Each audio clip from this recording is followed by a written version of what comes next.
ओम भूर्भुवः स्वः तत्सवितुर्वरेण्यं भर्गो देवस्य धीमहि धियो यो न प्रचोदयात्। आज के हमारे सरस्वती पुत्र श्री अंकित। कि जीएसटी को हम बधाई देते हैं और रोहित जी का परिचय आपके सामने रखते हैं। आज हमारे बीच में पधारे हुए हैं। आप एक चार्टर्ड अकाउंटेंट हैं, कास्ट मैनेजमेंट अकाउंटेंट भी हैं, कॉमर्स से ग्रेजुएशन किया हुआ है। इसके अलावा कुरुक्षेत्र विश्वविद्यालय से एलएलएम की उपाधि भी आपके पास है। आप इंस्टीट्यूट ऑफ चार्टर्ड अकाउंटेंट से सूचना प्रणाली ऑडिट यानी DICA यानी डीसा में पोस्ट क्वालिफिकेशन डिप्लोमा भी आपने हासिल किया है। आपको institute of cost and work accountant of India द्वारा सर्टिफिकेट ऑफ मेरिट से सम्मानित किया गया है।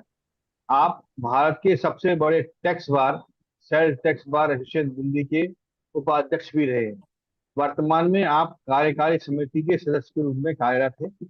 कई वर्षों तक आप ICAI की GST और अप्रत्यक्ष कर समिति के विशेष आमंत्रित सदस्य भी रहे हैं। आप भारतीय वित्त सलाहकार समिति के पूर्व अध्यक्ष और वर्तमान सलाहकार बोर्ड में सदस्य हैं, जो प्रोफेशनल्स और राष्ट्र की बेहतरी की काम करने वाले वित्तीय प्रोफेशनल का एक समूह है। आपके पास प्रत्यक्ष कर, कारो कारपेट कराधान, उत्पाद शुल्क, सेवा कर, वेट और GST सहित अप्रत्यक्ष करों से संबंधित मामलों को संभालने का लगभग 25 वर्ष का अनुभव है। आप 1998 से मैसर्स के श्री राज केशरी एंड कंपनी में पार्टनर हैं।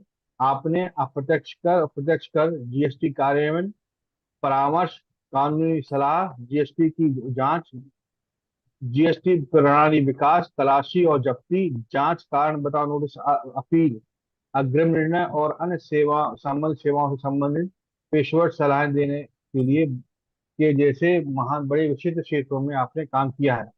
आप लगभग 2 दशकों से अप्रत्यक्ष करों और GST पर विभिन्न अध्ययन मंडलियों, विभिन्न पाठ्यक्रमों के लिए ICAI संकाय, ये मतलब फैकल्टी बोलते हैं, बार एसोसिएशन, कारपोरेट, PCU, व्यापार संघों और शैक्षिक संस्थानों में आप व्याख्यान दे रहे हैं।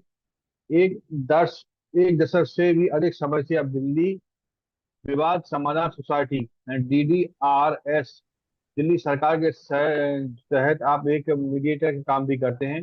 दूरसंचार विवाद निपटान और अपीली न्यायाधिकरण TDSP के साथ मध्यस्थ के रूप में आप काम कर रहे हैं, मध्यस्थ के लिए काम कर रहे हैं। आप ICAI की अप्रत्यक्ष कर समिति के विशेष आमंत्रित सदस्य हैं। आप हाइड्रो पावर उद्योग के लिए ले ऑडिट पर जो मार्गदर्शन नोट तैयार करते हैं उसके अध्ययन समूह के आप सदस्य हैं। विशेष प्रयोजन समूह SPGR भारत में लेखांकन प्रक्रिया आउटसोर्सिंग सोर्सिंग पेशे के विकास के लिए सदस्यों को मार्गदर्शन देने के लिए उनके संबंधित साक्ष्य को प्रकाशित करने के उद्देश्य से आप जो अलग अलग समितियां बनती हैं उसके सदस्य भी रहे हैं। आप लगभग 20 वर्षों से sale tax bar association Delhi के सदस्य भी हैं। ये तो माननीय राकेश वासवान जी का, सॉरी, रोहित वासवान जी का परिचय था। और जैसा कि मैंने कहा कि हम दूसरे दिन आज से 1 जुलाई को हम GST के 7वें वर्ष पूरा करके 8वें वर्ष में प्रवेश कर जाएंगे। और अभी हाल में ही जो GST की अभी काउंसिल मीटिंग हुई है उसमें जो भी निर्णय या जो भी का सर्टिफिकेट नोटिफिकेशन या रिलीज हुई उसके विषय में रोहित जी हम सबको अच्छे विस्तार से बताएंगे। कोई भी प्रश्न हो तो आप उनसे जरूर पूछिएगा और अपना जवाब पाइएगा। अब मैं निवेदन करूंगा आदरणीय रोहित वासवानी सर से कि वो अपना उद्बोधन आरंभ करें। नमस्कार शैलेश जी, सभी को बहुत बहुत नमस्कार। जो पूरे मुझे लगता है उत्तर भारत से सभी कर अधिवक्ता चार्टर्ड अकाउंटेंट जुड़े हुए हैं इस विधि वाणी, जो इतना सुंदर नाम आप लोगों ने इस कार्यक्रम का दिया है, और हर्ष जी जिसको संचालित अभी कर रहे थे। तो जैसा कि 7 साल पूरे होने वाले हैं GST को, और GST को लेकर के बहुत सारी समस्याएं या बहुत सारे प्रावधानों को लेकर चर्चा चलती रहती है, और विभिन्न हाई कोर्ट में भी बहुत सारे जजमेंट हमें देखने को मिल रहे हैं। और कुछ जजमेंट ऐसे हैं जो अलग अलग हाई कोर्ट से हमें अलग अलग जिन पे निर्णय आते हुए दिख रहे हैं। उन सबके बीच में जहां तक बजट की बात होती है, तो जीएसटी का बजट तो जीएसटी काउंसिल की मीटिंग होती है। जो यूनियन बजट है उसमें उस काउंसिल द्वारा लिए गए कुछ निर्णयों के लिए जो अमेंडमेंट आते हैं लॉ में, तो वो हमें बजट के रूप में देखने को मिलते हैं। और लगभग पहले 4 साल जब जीएसटी का इम्प्लीमेंटेशन हुआ, तो हम हर महीने एक बजट देखते थे। जीएसटी काउंसिल की मीटिंग होती थी, बहुत सारे चेंजेस, बहुत सारे नोटिफिकेशन, बहुत सारी अनाउंसमेंट आती थी, और लगभग हर महीने आपको एक बजट मिलता था। इस बार थोड़ा लंबा अंतराल रहा। अभी 22 जून को ये जो 53वीं जीएसटी काउंसिल की मीटिंग हुई है, और ये किसी बजट से कम नहीं है। और मैं आपको ये कहना चाहता हूँ कि जीएसटी का बजट तो आ चुका है। अब जो यूनियन बजट आएगा वो इसकी जो अनुशंसा है, जो जीएसटी काउंसिल ने निर्णय लिए हैं, उनको इम्प्लीमेंट करने के लिए जो वैधानिक परिवर्तन करने की आवश्यकता है, वो विधान में सीजीएसटी एक्ट में, आईजीएसटी एक्ट के द्वारा परिवर्तन किया जाएगा। और उसके बाद सभी राज्य अपने अपने राज्य के जो जीएसटी के कानून है उसमें उसके अनुसार परिवर्तन करेंगे। तो ये बजट है बहुत बड़ा, 53वीं जीएसटी काउंसिल, बहुत सारे महत्वपूर्ण। और ये मैं आपको बड़ी जिम्मेवारी से एक बात कहना चाहता हूँ कि ये जीएसटी लॉ जो है, ये अपने आप में एक, जिसे कहना चाहिए कि जड़ से जो आप बदलते हैं मकान, जब नींव को दोबारा तोड़ के बनाते हैं और खड़ी करते हैं बिल्डिंग, तो ऐसा एक जो परिवर्तन आया, जिसको अभी 7 साल होने वाले हैं। और ये परिवर्तन बहुत लंबे समय तक चलने वाला है। और इसमें क्योंकि मैं एक्साइज और सर्विस टैक्स करता रहा, तो जिस तरह से क्लैरिफिकेशंस यहाँ पर दिए जा रहे हैं, बहुत सारे सर्कुलर इशू किए जाते हैं, उस तरह के क्लैरिफिकेशन कभी भी एक्साइज में और सर्विस टैक्स में इतने देखने को नहीं मिलते थे। सर्विस टैक्स में एक एजुकेशनल गाइड होती थी, उस एजुकेशनल गाइड में बहुत सारे प्रावधानों के विषय में चर्चा की गई थी। और वो गाइड 2012 में जब नेगेटिव लिस्ट आई, उसके बाद से वो बहुत महत्वपूर्ण हो गई थी। और 2012 से ही जीएसटी का इम्प्लीमेंटेशन लगभग शुरू हो गया था, क्योंकि जीएसटी लॉ जो नेगेटिव लिस्ट है सर्विस टैक्स के, उसके प्रावधानों को लेकर के, एक्साइज के वैट के प्रावधानों को लेकर के बनाया गया।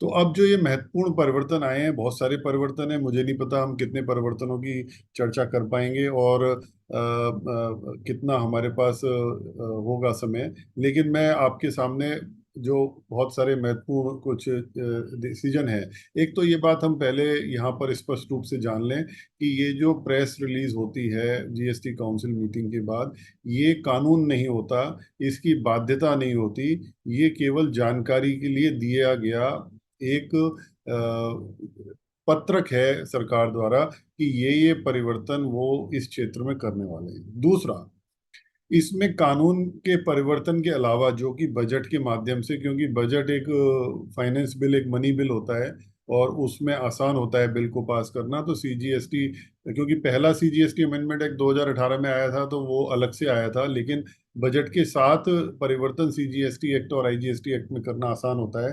तो वो अभी जुलाई माह में जो फुल फ्लैश बजट इस नई गठित सरकार का आएगा, तो उसमें हमें जो इसमें परिवर्तन दिख रहे हैं वो देखने को मिल सकते हैं।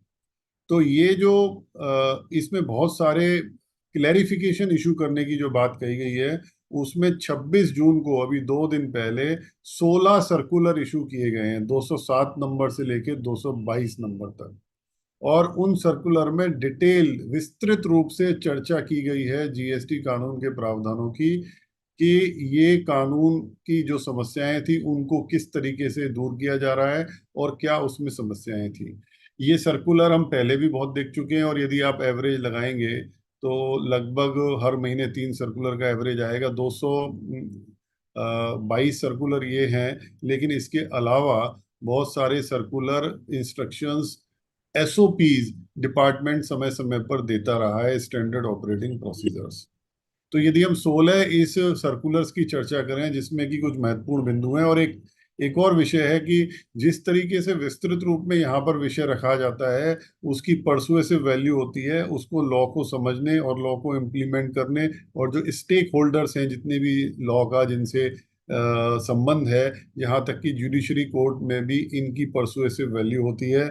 बाइंडिंग प्रेसिडेंट गवर्नमेंट जो ऑफिसर्स हैं, अथॉरिटीज हैं, उनके ऊपर होता है। जो सप्लायर है, एसएससी है, उसके ऊपर बाइंडिंग प्रेसिडेंट नहीं है लेकिन परसुएसिव वैल्यू है। और इन सबका बाय एंड लार्ज लिटिगेशन वाले केसेस को छोड़ के सभी करदाता पालन करते हैं। तो मैं शुरुआत करना चाहता हूं एक नया सेक्शन 128A जो सीजीएसटी एक्ट में इंसर्ट होगा। अब ये 128A क्या है? देखिए, अभी तक दो सेक्शन। एक तो सबसे पहले हम ये समझें कि जो वैट की हम प्रैक्टिस कर रहे थे, जो सर्विस सेल टैक्स से प्रैक्टिस करते आए हैं, क्योंकि मेरी प्रैक्टिस सेल टैक्स से ही शुरू हुई थी। तो सेल्स टैक्स और वैट रिजीम में जो हम प्रैक्टिस कर रहे थे, तो उसमें असेसमेंट की बात होती है। असेसमेंट होता था सेल टैक्स में, 100% असेसमेंट होता था। जो कर अधिकारी है वो हर केस में एक ऑर्डर पास करता था और उसमें डिटेल्ड ऑर्डर में लिखता था कि इतना टर्नओवर है, इतना कम हुआ, इतना ज्यादा हुआ, इतने फॉर्म ओपनिंग बैलेंस से, इतने फॉर्म नए लिए, इतने उपयोग में लाए, इतने क्लोजिंग है। लेकिन जीएसटी असेसमेंट इरा नहीं है। जीएसटी सेक्शन 59 और सेक्शन 41 की इरा है। सेक्शन 59 सेल्फ असेसमेंट की बात करता है। 41 self assessment of ITC input tax credit की बात करता है। तो हमें फर्क को समझना पड़ेगा कि असेसमेंट और एडजुडिकेशन में क्या फर्क है। तो असेसमेंट और एडजुडिकेशन को फर्क को समझने के लिए यदि हम जो सर्विस टैक्स में एक्साइज में प्रैक्टिस कर रहे थे वो ठीक से समझ पाएंगे कि वहां पे एडजुडिकेशन ही था। लेकिन हमारे सेल टैक्स में और वैट आने के बाद चूंकि सी फॉर्म और स्टेचुरी फॉर्म सेंट्रल के इन्वॉल्व थे, इसलिए पार्शियल रूप से असेसमेंट वैट में भी था और हर वर्ष एक असेसमेंट ऑर्डर पास होता था। तो जो एडजुडिकेशन के प्रावधान 73 और 74 की बात है, इसको मैं इसके साथ इसलिए जोड़ रहा हूं क्योंकि इसी जीएसटी काउंसिल मीटिंग ने एक और निर्णय लिया है कि जो एडजुडिकेशन का सेक्शन 73 और 74 है, इसको मिला के एक नया 74A सेक्शन वो इंसर्ट करने वाले हैं, जो कि बहुत ही रुचिकर होगा, जिसके संबंध में चर्चा करना, लेकिन वो चर्चा संभव हो पाएगी जब हमारे पास सीजीएसटी अमेंडमेंट बिल बजट के बाद रूप में होगा। क्योंकि जो 73 और 74 की बात है, उसमें सबसे बड़ा जो मुख्य फर्क है वो ये है कि 74 जहां पर fraud, wilful misstatement, suppression of facts की बात होती है, वहां पे 74 लगता है। और अभी एक डिपार्टमेंट के लिए बहुत बड़ा चैलेंज आने वाला है। मैं ये कहूंगा कि उन्होंने कोर्ट में अपना बचाव करने के लिए आज ही देख लिया कि यदि ये 73 74 अलग अलग चलेंगे तो उनके लिए आगे दिक्कत होने वाली है। क्योंकि अभी जितने भी नोटिस इशू किए गए हैं मिसमैच के नाम पे, वो सेक्शन 73 में इशू किए गए हैं। और 73 की एक खास बात होती है कि वहां पे फ्रॉड नहीं हो सकता, विलफुल मिस स्टेटमेंट नहीं होता और सुप्रेशन ऑफ फैक्ट नहीं हो सकता।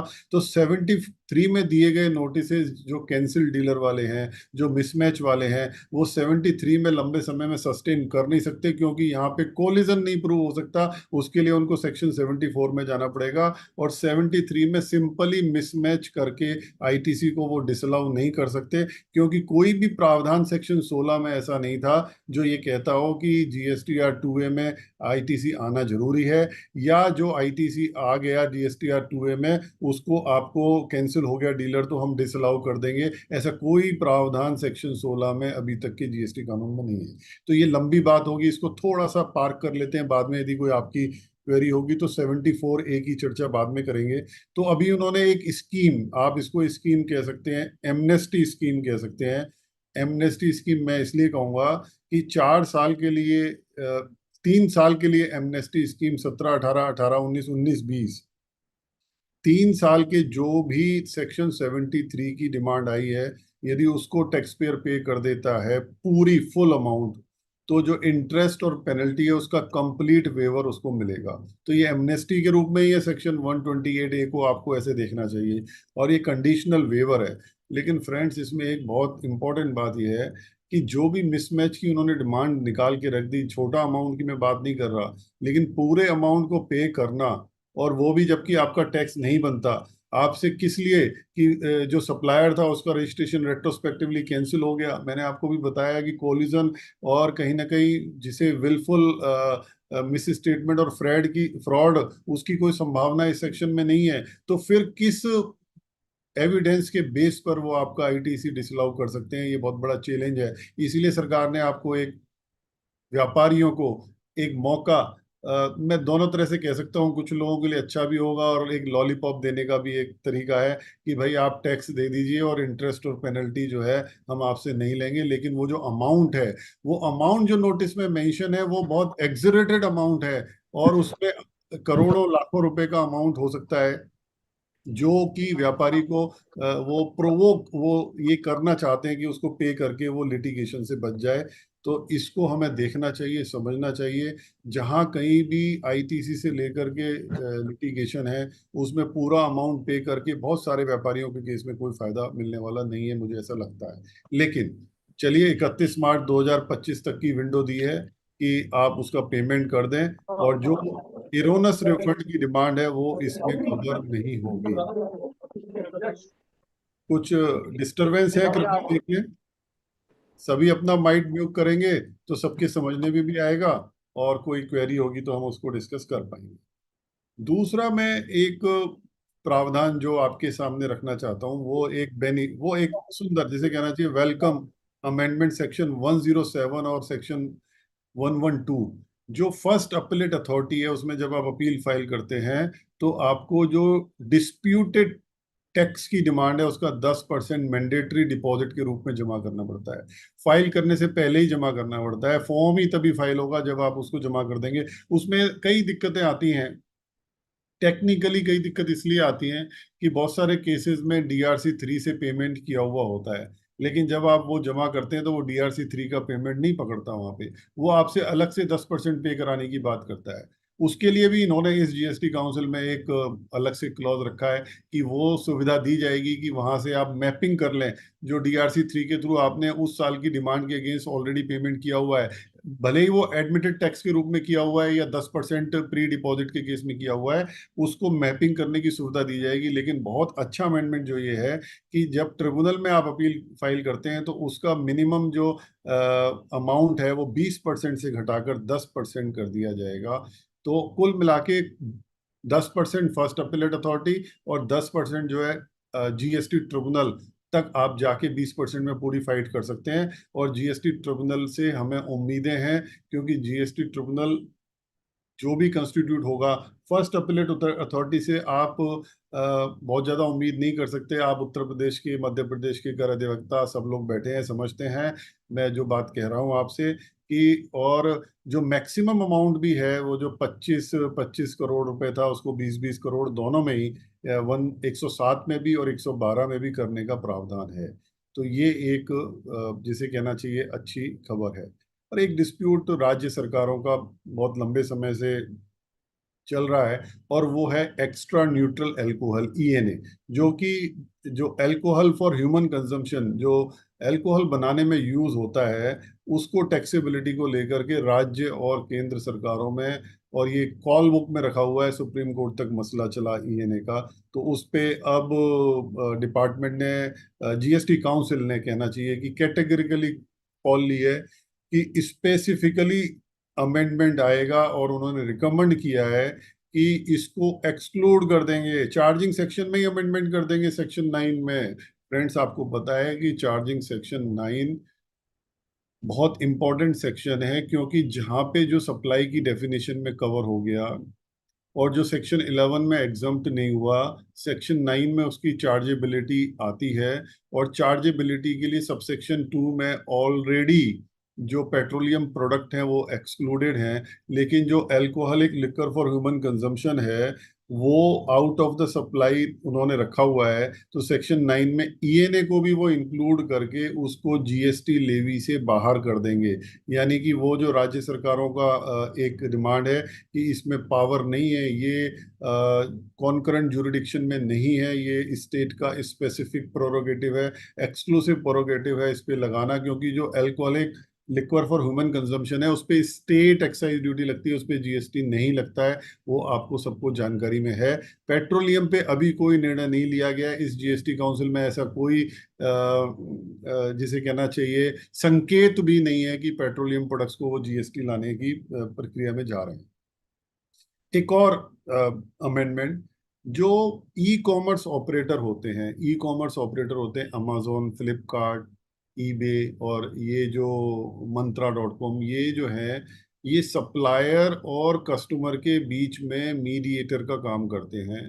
ये ई कॉमर्स ऑपरेटर सप्लायर नहीं होते। जो ई कॉमर्स ऑपरेटर का रोल है उसकी मैं बात कर रहा हूँ। उनका काम केवल पेमेंट लेके कस्टमर से और आगे सप्लायर को पास ऑन करना है, गुड्स उठा के सप्लायर से कस्टमर के प्लेस पर डिलीवर करना है। इतनी फैसिलिटी ई कॉमर्स ऑपरेटर देते हैं। और वो सप्लायर का TCS, tax collection at source, 1% करते थे, 0.5 या आईजीएसटी में 1%, वो घटा के अब 0.5% हो जाएगा। यानी कि जो सप्लायर हैं, जो अमेजोन के, फ्लिपकार्ट के थ्रू बिजनेस कर रहे हैं, उनका फाइनेंशियल बर्डन कुछ कम हो जाएगा। और फाइनेंशियल बर्डन ये वर्किंग कैपिटल का ही है, क्योंकि जो भी टीसीएस कलेक्ट होता है वो ई कैश लेजर, वो हमारे ई कैश लेजर का ही पार्ट होता है। यानी कि उसका हम उपयोग किसी भी टैक्स पेमेंट के लिए कर सकते हैं, चाहे वो टैक्स हो, इंटरेस्ट हो, पेनल्टी हो या कोई भी हो। तो ये आधा हो जाएगा 1% से। अभी होगा जब ये नोटिफिकेशन आएंगे। अभी केवल सर्कुलर आए हैं, जो मैंने आपको इनिशियल बताया था, 16 सर्कुलर। लेकिन अभी नोटिफिकेशन जो रेट ऑफ टैक्स के इफेक्ट हैं वो नहीं आए हैं। और जो अमेंडमेंट है वो बजट के थ्रू आएंगे। और बाकी जो नोटिफिकेशन है वो भी अभी आना बाकी है। नॉन रेट वाले जो टैक्स और नॉन टैक्स दोनों अभी नोटिफिकेशन आना बाकी है। एक आपको पता है कि जो ट्रिब्यूनल में अपील फाइल करने के लिए ऑलरेडी नोटिफिकेशन है कि जब ट्रिब्यूनल कॉन्स्टिट्यूट होगा वहां से वो 3 महीने का टाइम लिमिट होगा। उन्होंने उसमें थोड़ा सा एक चेंज किया है और वो सेक्शन 112 को अमेंड करने वाले हैं। और उस क्योंकि अलग अलग जगह पर अलग अलग ट्रिब्यूनल के कॉन्स्टिट्यूशन की डेट हो सकती है बेंच की, और फाइलिंग में डिफरेंट डेट्स हो सकती हैं। तो वो सेक्शन 12 में अमेंडमेंट करके और एक डेट नोटिफाई करेंगे, date to be notified by the government. किस लिए नोटिफाई करेंगे कि उस डेट के बाद, उससे पहले जो भी निर्णय हो चुके हैं उनका पीरियड 3 महीने का उस डेट से अप्लाई होगा। और उसके बाद जो ऑर्डर पास होंगे उनके लिए नॉर्मल पीरियड जो ऑर्डर पास होने से लेकर के 3 महीने का है वो अप्लाई होगा। तो ये अभी डेट आएगी। इसका मतलब जितने भी केस फर्स्ट अपीलेट अथॉरिटी से अगेंस्ट द सप्लायर पास हुए हैं वो एज इट इज पड़े रहे हैं, उनको अभी आपने कुछ नहीं करना। वेट करिएगा, जैसे ही डेट नोटिफाई होगी उसके 3 महीने में आप उसके अगेंस्ट में अपील फाइल कर पाएंगे जीएसटी ट्रिब्यूनल में। क्योंकि सारे केसेस हाई कोर्ट में नहीं जा सकते, आपको पता है रिट जुरिडिक्शंस की लिमिटेशन होती है। वहाँ पे फंडामेंटल जो राइट्स हैं उन पे कोई इशू हो, या अल्ट्रा वायरस हमें क्लेम करना हो, या प्रिंसिपल ऑफ नेचुरल जस्टिस के अगेंस्ट में हमें जाना हो। और कोर्ट बहुत ओवर बर्डन ऑलरेडी है। और आप जिस तरह से इलाहाबाद हाई कोर्ट का आप जजमेंट्स देखेंगे तो वो बहुत ज़्यादा ट्रिब्यूनल के केसेस को हियरिंग करने में इंटरेस्टेड नहीं होते। और हो सकता है कि जैसे ही ट्रिब्यूनल नोटिफाई हो तो वो सारे केस ट्रिब्यूनल में ट्रांसफर कर दिए जाएं और उनकी हियरिंग फिर ट्रिब्यूनल में प्रारंभ हो जाए। तो ऐसा भी कुछ होने की संभावना लगती है। तो ये एक अमेंडमेंट था। अब दूसरा सबसे मुख्य, जो मैंने एक 73-74 की बात करी आपसे, अब 16(4), जिसकी चर्चा सब जगह होती है कि भाई 16(4) जो है जहाँ पे लिमिटेशन है इन इनपुट टैक्स क्रेडिट को क्लेम करने की, और जिसमें कि हाई कोर्ट्स ने रेवेन्यू के फेवर में जजमेंट दिए हैं, और पटना हाई कोर्ट के अगेंस्ट में एसएलपी माननीय सर्वोच्च न्यायालय में पेंडिंग है, जुलाई की उसकी डेट लगी हुई है।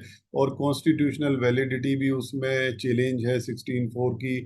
और आईटीसी को लेकर के whether it is a inherent right, और whether it is a vested right, और whether it is a statutory right, ये भी बहस चल रही है। और जीएसटी रिजिम में जो आईटीसी को लेकर चर्चा है, यदि मुझे लगता है कि सरकार ने अपने 16(4) को बचाने के लिए ये विंडो दे दी है, जिससे कि वो जो एसएलपी है वो इंफ्रेक्शियस हो जाए और वहां से वो विड्रॉ हो जाए। यदि ये इशू एडजुडिकेट होता है कि जो इनपुट टैक्स क्रेडिट है वो वेस्टेड राइट है कि नहीं, कॉन्स्टिट्यूशनल राइट है कि नहीं, या स्टेचुरी राइट है कि नहीं, यदि राइट की बहस हो गई तो उसमें हो सकता है कि 16(4) से हाथ न धोना पड़े सरकार को। क्योंकि जीएसटी और वैट में बड़ा फर्क है। कहीं ना कहीं जीएसटी के जो पिलर हैं, वैल्यू एडेड टैक्स सिस्टम, वो फंडामेंटल जो है वो सब इनपुट टैक्स क्रेडिट की मशीनरी पर ही चलते हैं। और यदि इनपुट टैक्स क्रेडिट का सनसेट है तो सप्लाई की आउटपुट टैक्स लायबिलिटी का सनसेट उसके साथ होना चाहिए। यानी कि कल को यदि कोई आउटपुट टैक्स लायबिलिटी की आती है और आपका आईटीसी यदि टाइम बार हो गया है, तो आप केवल आउटपुट टैक्स लायबिलिटी पे करेंगे और उसका इनपुट टैक्स क्रेडिट आपको नहीं मिलेगा। ये बहुत सारे विषय है, ये अभी ज्वलंत ही रहने वाले हैं, लेकिन ये एक रिलीफ आ चुका है। और जो 16(4) को रेट्रोस्पेक्टिवली अमेंड किया जाएगा 1 जुलाई 2017 से। और क्या कहा है कि फाइनेंशियल ईयर 17-18, 18-19, 19-20, 20-21, 4 साल, 17-18, 18-19, 19-20, 20-21 की यदि GSTR 3B 30 नवंबर 2021 तक फाइल हो गई है, उसमें आपने आईटीसी क्लेम किया है, तो वो सारे आईटीसी रेगुलराइज हो जाएंगे और वो आपको आईटीसी मिल जाएंगे। उसमें जो 16(4) का जो मिसचीफ है वो नहीं लगेगा, लेकिन 16(4) रहेगा। तो 16(4) को बचाया गया है, लेकिन आपको रिलीफ दिया गया है जो लोग हैं। और 16(4) यानी लिमिटेशन तो इनपुट टैक्स में रहने वाला है। ये input tax credit output tax की लायबिलिटी के साथ सब्स्यूम नहीं हो रहा, दोनों अलग अलग हैं। आउटपुट टैक्स लायबिलिटी अलग कंप्यूट होगी, section 7 read with section 9 read with section 11। यानी कि पहले सप्लाई होगी, फिर चार्जिंग आएगी, फिर एग्जम्पशन, उसके बाद यदि रेट ऑफ टैक्स आएगा तो आउटपुट अलग रहेगा। And there are two methods, दो तरीके हैं आपको आउटपुट टैक्स लायबिलिटी को पे करने के, या तो कैश लेजर से करो या क्रेडिट लेजर से करो। और क्रेडिट लेजर इंडिपेंडेंट रखने की गवर्नमेंट की ये पूरी मुझे एक कोशिश लगती है। तो ये मेजर जो है ना एक रिलीफ टैक्स पेयर्स के लिए, और जो एसएलपी है उसके इन्फ्रेक्शस होने का एक रास्ता यहाँ से खुलता है। उसके बाद एक और बड़ी दिक्कत आती थी कि रजिस्ट्रेशन कैंसिल हो गया, रेट्रोस्पेक्टिव हो गया या प्रोस्पेक्टिव हो गया, आप कैंसिलेशन में हैं, और कैंसिलेशन का जब तक रिवोकेशन हुआ आईटीसी लेने की टाइम लिमिट चली गई। और बहुत सारी स्कीम भी आई, आपने देखा था कि रजिस्ट्रेशन को रिवोक करने की स्कीम आई थी, लेकिन उसमें आईटीसी से इम्यूनिटी नहीं थी, लेट फीस से इम्यूनिटी थी, आप इंटरेस्ट से भी इम्यूनिटी मिली कुछ केसेस में। लेकिन ऐसा नहीं था कि यदि आपका रजिस्ट्रेशन बाद में रिवोक हो गया है तो 16(4) का जो टाइम बार्ड आईटीसी है वो आप ले सकें। तो वो भी एक विंडो खोल दी सरकार ने कि जहां पे रिवोकेशन फाइल हुआ है और रिवोकेशन होने के बाद आप विद इन 30 डेज, रिवोकेशन के बाद आपको टाइम मिलता है 30 डेज का। किस लिए मिलता है वो टाइम आपको? जो रिटर्न पेंडिंग होती है, कौन सा date of cancellation of registration से और till the revocation of registration, क्योंकि वो आप फाइल कर ही नहीं सकते।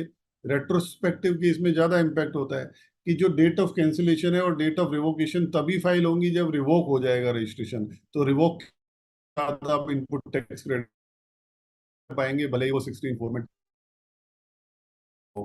तो ये भी एक विंडो, ये लॉजिकल है, ये होना चाहिए। और जीएसटी में यदि GST value added tax system है तो आईटीसी का भी मैकेनिज्म उतना ही जिसे कहना चाहिए सीमलेस होना चाहिए, जिस तरह की आईटीसी आउटपुट टैक्स की लायबिलिटी की बात सप्लाई में होती है। तो ये एक और मेजर चेंज हमें देखने को मिल रहा है। एक छोटा सा चेंज कि GSTR 4 जो कंपोजिशन सप्लायर है, कंपोजिशन आपको पता है कि दो तरह की कंपोजिशन होती है, एक 1% वाली कंपोजिशन है, एक 6% वाली कंपोजिशन है। GSTR 4 उनका एनुअल रिटर्न जाता है, उसकी टाइम लिमिट 30 अप्रैल अगले साल से बढ़ा के 30 जून करने का प्रावधान है, लेकिन ये मार्च 24 के लिए इम्प्लीमेंट नहीं होगा। जो मार्च 25 का साल खत्म होगा तो उसकी एनुअल रिटर्न GSTR 4 में 30 जून 2025 तक भेज सकते हैं। कंपोजिशन 1.5 करोड़ वाले सप्लायर और 50 लाख वाले सप्लायर जो स्कीम है उनके लिए ये एक छोटा सा रिलीफ है। एक और सबसे बड़ा जिसे कहना चाहिए कि ये भी एक अमेंडमेंट है, दो हाई कोर्ट ऑलरेडी कह चुके हैं कि कैश लेजर में आपका पैसा पड़ा है और आपने रिटर्न लेट फाइल करी अपनी GSTR 3B। Suppose GSTR 3B return file करने की डेट 20 जून थी, लेकिन 20 जून की रिटर्न आपने 29 जून आज फाइल करी। Very good. देखें देखें सिंह साहब जी, आपने यदि 29 जून 9 दिन की डिले है और आपका कैश लेजर में 20 जून को पैसा अवेलेबल था तो 9 दिन का इंटरेस्ट नहीं लगेगा। जो अमेंडमेंट ई क्रेडिट लेजर के केस में सेक्शन 50 में ऑलरेडी आ चुकी है, वो ही अमेंडमेंट वो 88B के थ्रू इस केस में भी लाएंगे, रीड विद सेक्शन 50, कि यदि ई कैश लेजर में बैलेंस है ड्यू डेट पर, जब आपकी ड्यू डेट पर रिटर्न आई तो आपसे इंटरेस्ट नहीं लिया जाएगा। Very welcome step. क्यों है? उसका रीजन है, देखिए जब आप कैश लेजर में पैसा जमा कराते हैं, कहने को तो वो कैश लेजर है, लेकिन जो गवर्नमेंट हर महीने एक प्रेस रिलीज देती है कि इतने लाख करोड़ का जीएसटी रेवेन्यू आ गया, वो जो प्रेस रिलीज है वो ई कैश लेजर का ही अमाउंट होता है। गवर्नमेंट का सिंगल एंट्री सिस्टम चलता है। आपने ई कैश लेजर में जो जमा कराया है वही रेवेन्यू है गवर्नमेंट का। जो आप 3B से टैक्स ऑफसेट कर रहे हैं गवर्नमेंट उसको रेवेन्यू नहीं मानता। और जब पैसा आपके अकाउंट में पड़ा हुआ है तो गवर्नमेंट आपको कोई इंटरेस्ट तो दे नहीं रही। यदि आपके कैश लेजर में पैसा पड़ा है तो आपको कोई इंटरेस्ट नहीं मिलता उस पैसे पे। तो इंटरेस्ट लेने का भी हक नहीं बनता सरकार को कि जब सरकार के खजाने में पैसा पहुंच चुका है। तो उससे संबंधित उन्होंने ये प्रावधान जो बहुत समय से डिमांड चल रही थी उन्होंने 88B का रखा है। एक नया सेक्शन जो एक्साइज में होता था कस्टम्स में होता है, एक 11A इंसर्ट करने की बात है। ये बहुत ही जिसे कहना चाहिए एक आइडिया है। पहले क्या होता था कि कलेक्टर होते थे, कलेक्टर से कमिश्नर हो गए, और कमिश्नर से आजकल कमिश्नर हैं और कई जगह विभिन्न राज्यों में नामों से जाना जाता है। कलेक्टर का मतलब कि जिस जो कलेक्ट करता हो, टैक्स को कलेक्ट करता हो। अंग्रेजों के समय में होते थे कलेक्टर, और हर हर इलाके का कलेक्टर अपना राजा होता था, उसके पास बहुत सारे अधिकार होते थे। एक्साइज में भी हर जो स्टेट के कलेक्टर होते थे वो अपने अपने ट्रेड नोटिस इशू किया करते थे। तो ये जो प्रावधान है 11A का, इसमें पावर मिल रही है गवर्नमेंट को। क्या पावर मिल रही है? Not to recover duties not levied और short levied as a result of general practice under GST। बहुत सारे ट्रेड हैं अभी। यदि आप सर्कुलर देखेंगे, यदि आप उसमें सेक्शन नोटिफिकेशन 12/2017 में भी रेलवे प्लेटफॉर्म टिकट की भी हम बात करेंगे कि रेलवे प्लेटफॉर्म टिकट पे कोई GST नहीं लगेगा। और वहाँ पे जो आपको ई कार्ड मिलती है बैटरी ऑपरेटेड, उसकी सर्विसेज पे कोई GST नहीं लगेगा। ऐसे बहुत सारे केसेस हैं जहाँ पे GST नहीं लग रहा था। तो उसको रेगुलराइज करने के लिए सरकार के पास पावर रहेगी कि यदि कोई trade industry as a general practice tax नहीं दे रहे थे तो उसको वो, क्योंकि रेवेन्यू को रेगुलराइज नहीं किया जा सकता। कोई भी अधिकारी के पास पावर नहीं है कि यदि कोई टैक्स बनता है तो वो उसको छोड़ दे। टैक्स छोड़ने की, इंटरेस्ट छोड़ने की पावर किसी के पास नहीं है जब तक कि वो कानून में न लिखा हो। तो सरकार के पास ये पावर होगी कि यदि जनरल प्रैक्टिस ऐसी थी और उस पर GST कलेक्ट नहीं हो रहा तो वो उसको ऑर्डर को इशू करके उसको रेगुलराइज कर सकती है, और वो कह सकती है कि इस पे GST कलेक्ट नहीं किया जाएगा। एग्जम्प्ट नहीं होगा वो, न वो टैक्सेबिलिटी हटेगी, but it will be regularise. इसको हम बोलते हैं कि इसको रेगुलराइज करेंगे, और it will not be collected, it will not be enforced. तो इस तरह का एक सेक्शन 11A आएगा तो वो मुझे विश्वास है कि एक्साइज और उनकी तर्ज पर ही सिमिलर सेक्शन होगा। आने दीजिए, हम उसको देखेंगे क्या उसके प्रावधान आते हैं। एक दूसरा एक इशू एक्सपोर्टर्स को रहता था। अब जैसे एक्सपोर्ट करने के दो तरीके हैं रिफंड लेने के लिए। एक तो विद पेमेंट ऑफ IGST आप करेंगे तो आप उसमें टैक्स इनवॉइस साथ में लगाते हैं। कस्टम में जब क्लियरिंग होती है, जब शिपिंग बिल होता है तो शिपिंग बिल में आपका टैक्स इनवॉइस नंबर और जो IGST पे करते हैं वो आपका लिखा होता है, और वो शिपिंग बिल ही आपकी रिफंड एप्लीकेशन डीम की जाती है। जैसे ही शिपिंग बिल प्रोसेस होता है IGST का रिफंड भी आपके अकाउंट में आ जाता है। दूसरी एक स्कीम होती है LUT के अगेंस्ट, जब आप टैक्स इनवॉइस तो देते हैं लेकिन उसमें कोई GST चार्ज नहीं करते, IGST चार्ज नहीं करते। अब जो पहली वाली स्कीम की मैं चर्चा कर रहा हूँ, क्योंकि दूसरी वाली स्कीम में बहुत सारे चीजें हैं जिनके बारे में चर्चा की जा सकती है। लेकिन अभी जो, जब आपने IGST चार्ज किया और goods export cell clear clear हो गया, लेकिन बाद में यदि कोई डेबिट नोट रेज होता है एक्सपोर्टर को, कोई रेट में रिवीजन आता है, यदि आपने पहले $1 लाख पे एक्सपोर्ट किया है और बाद में आप $1,000 का डेबिट नोट दे रहे हैं, यानी कि अपवर्ड रिवीजन होता है प्राइस में। बहुत सारे कॉन्ट्रैक्ट ऐसे होते हैं जिसमें अपवर्ड रिवीजन का कॉलम होता है। तो जब आप अपवर्ड रिवीजन करेंगे, डेबिट नोट देंगे, तो उसकी कोई शिपिंग बिल नहीं बनेगा, वो कस्टम से क्लियर नहीं होगा। क्योंकि पहली सप्लाई आपकी विद पेमेंट ऑफ IGST थी, इसीलिए आपको वो डेबिट नोट भी विद पेमेंट ऑफ IGST ही करना पड़ेगा। आप उसको LUT के अगेंस्ट नहीं कर सकते, क्योंकि that is a part and parcel of the original supply. तो उसका रिफंड आने में दिक्कत होती थी। तो एक्सपोर्टर्स की एसोसिएशन काफी लंबे समय से इस बात का प्रयास कर रही थी कि ये रिफंड हमें कैसे मिले, क्योंकि इसका कोई कस्टम क्लियरिंग नहीं होगा, कोई फिजिकल मूवमेंट नहीं है, कोई शिपिंग बिल नहीं है। बट जो IGST पे होगा वो पे हो गया, तो उसके रिफंड के लिए वो एक अलग से मैकेनिज्म बनाएंगे, प्रेस्क्राइब करेंगे।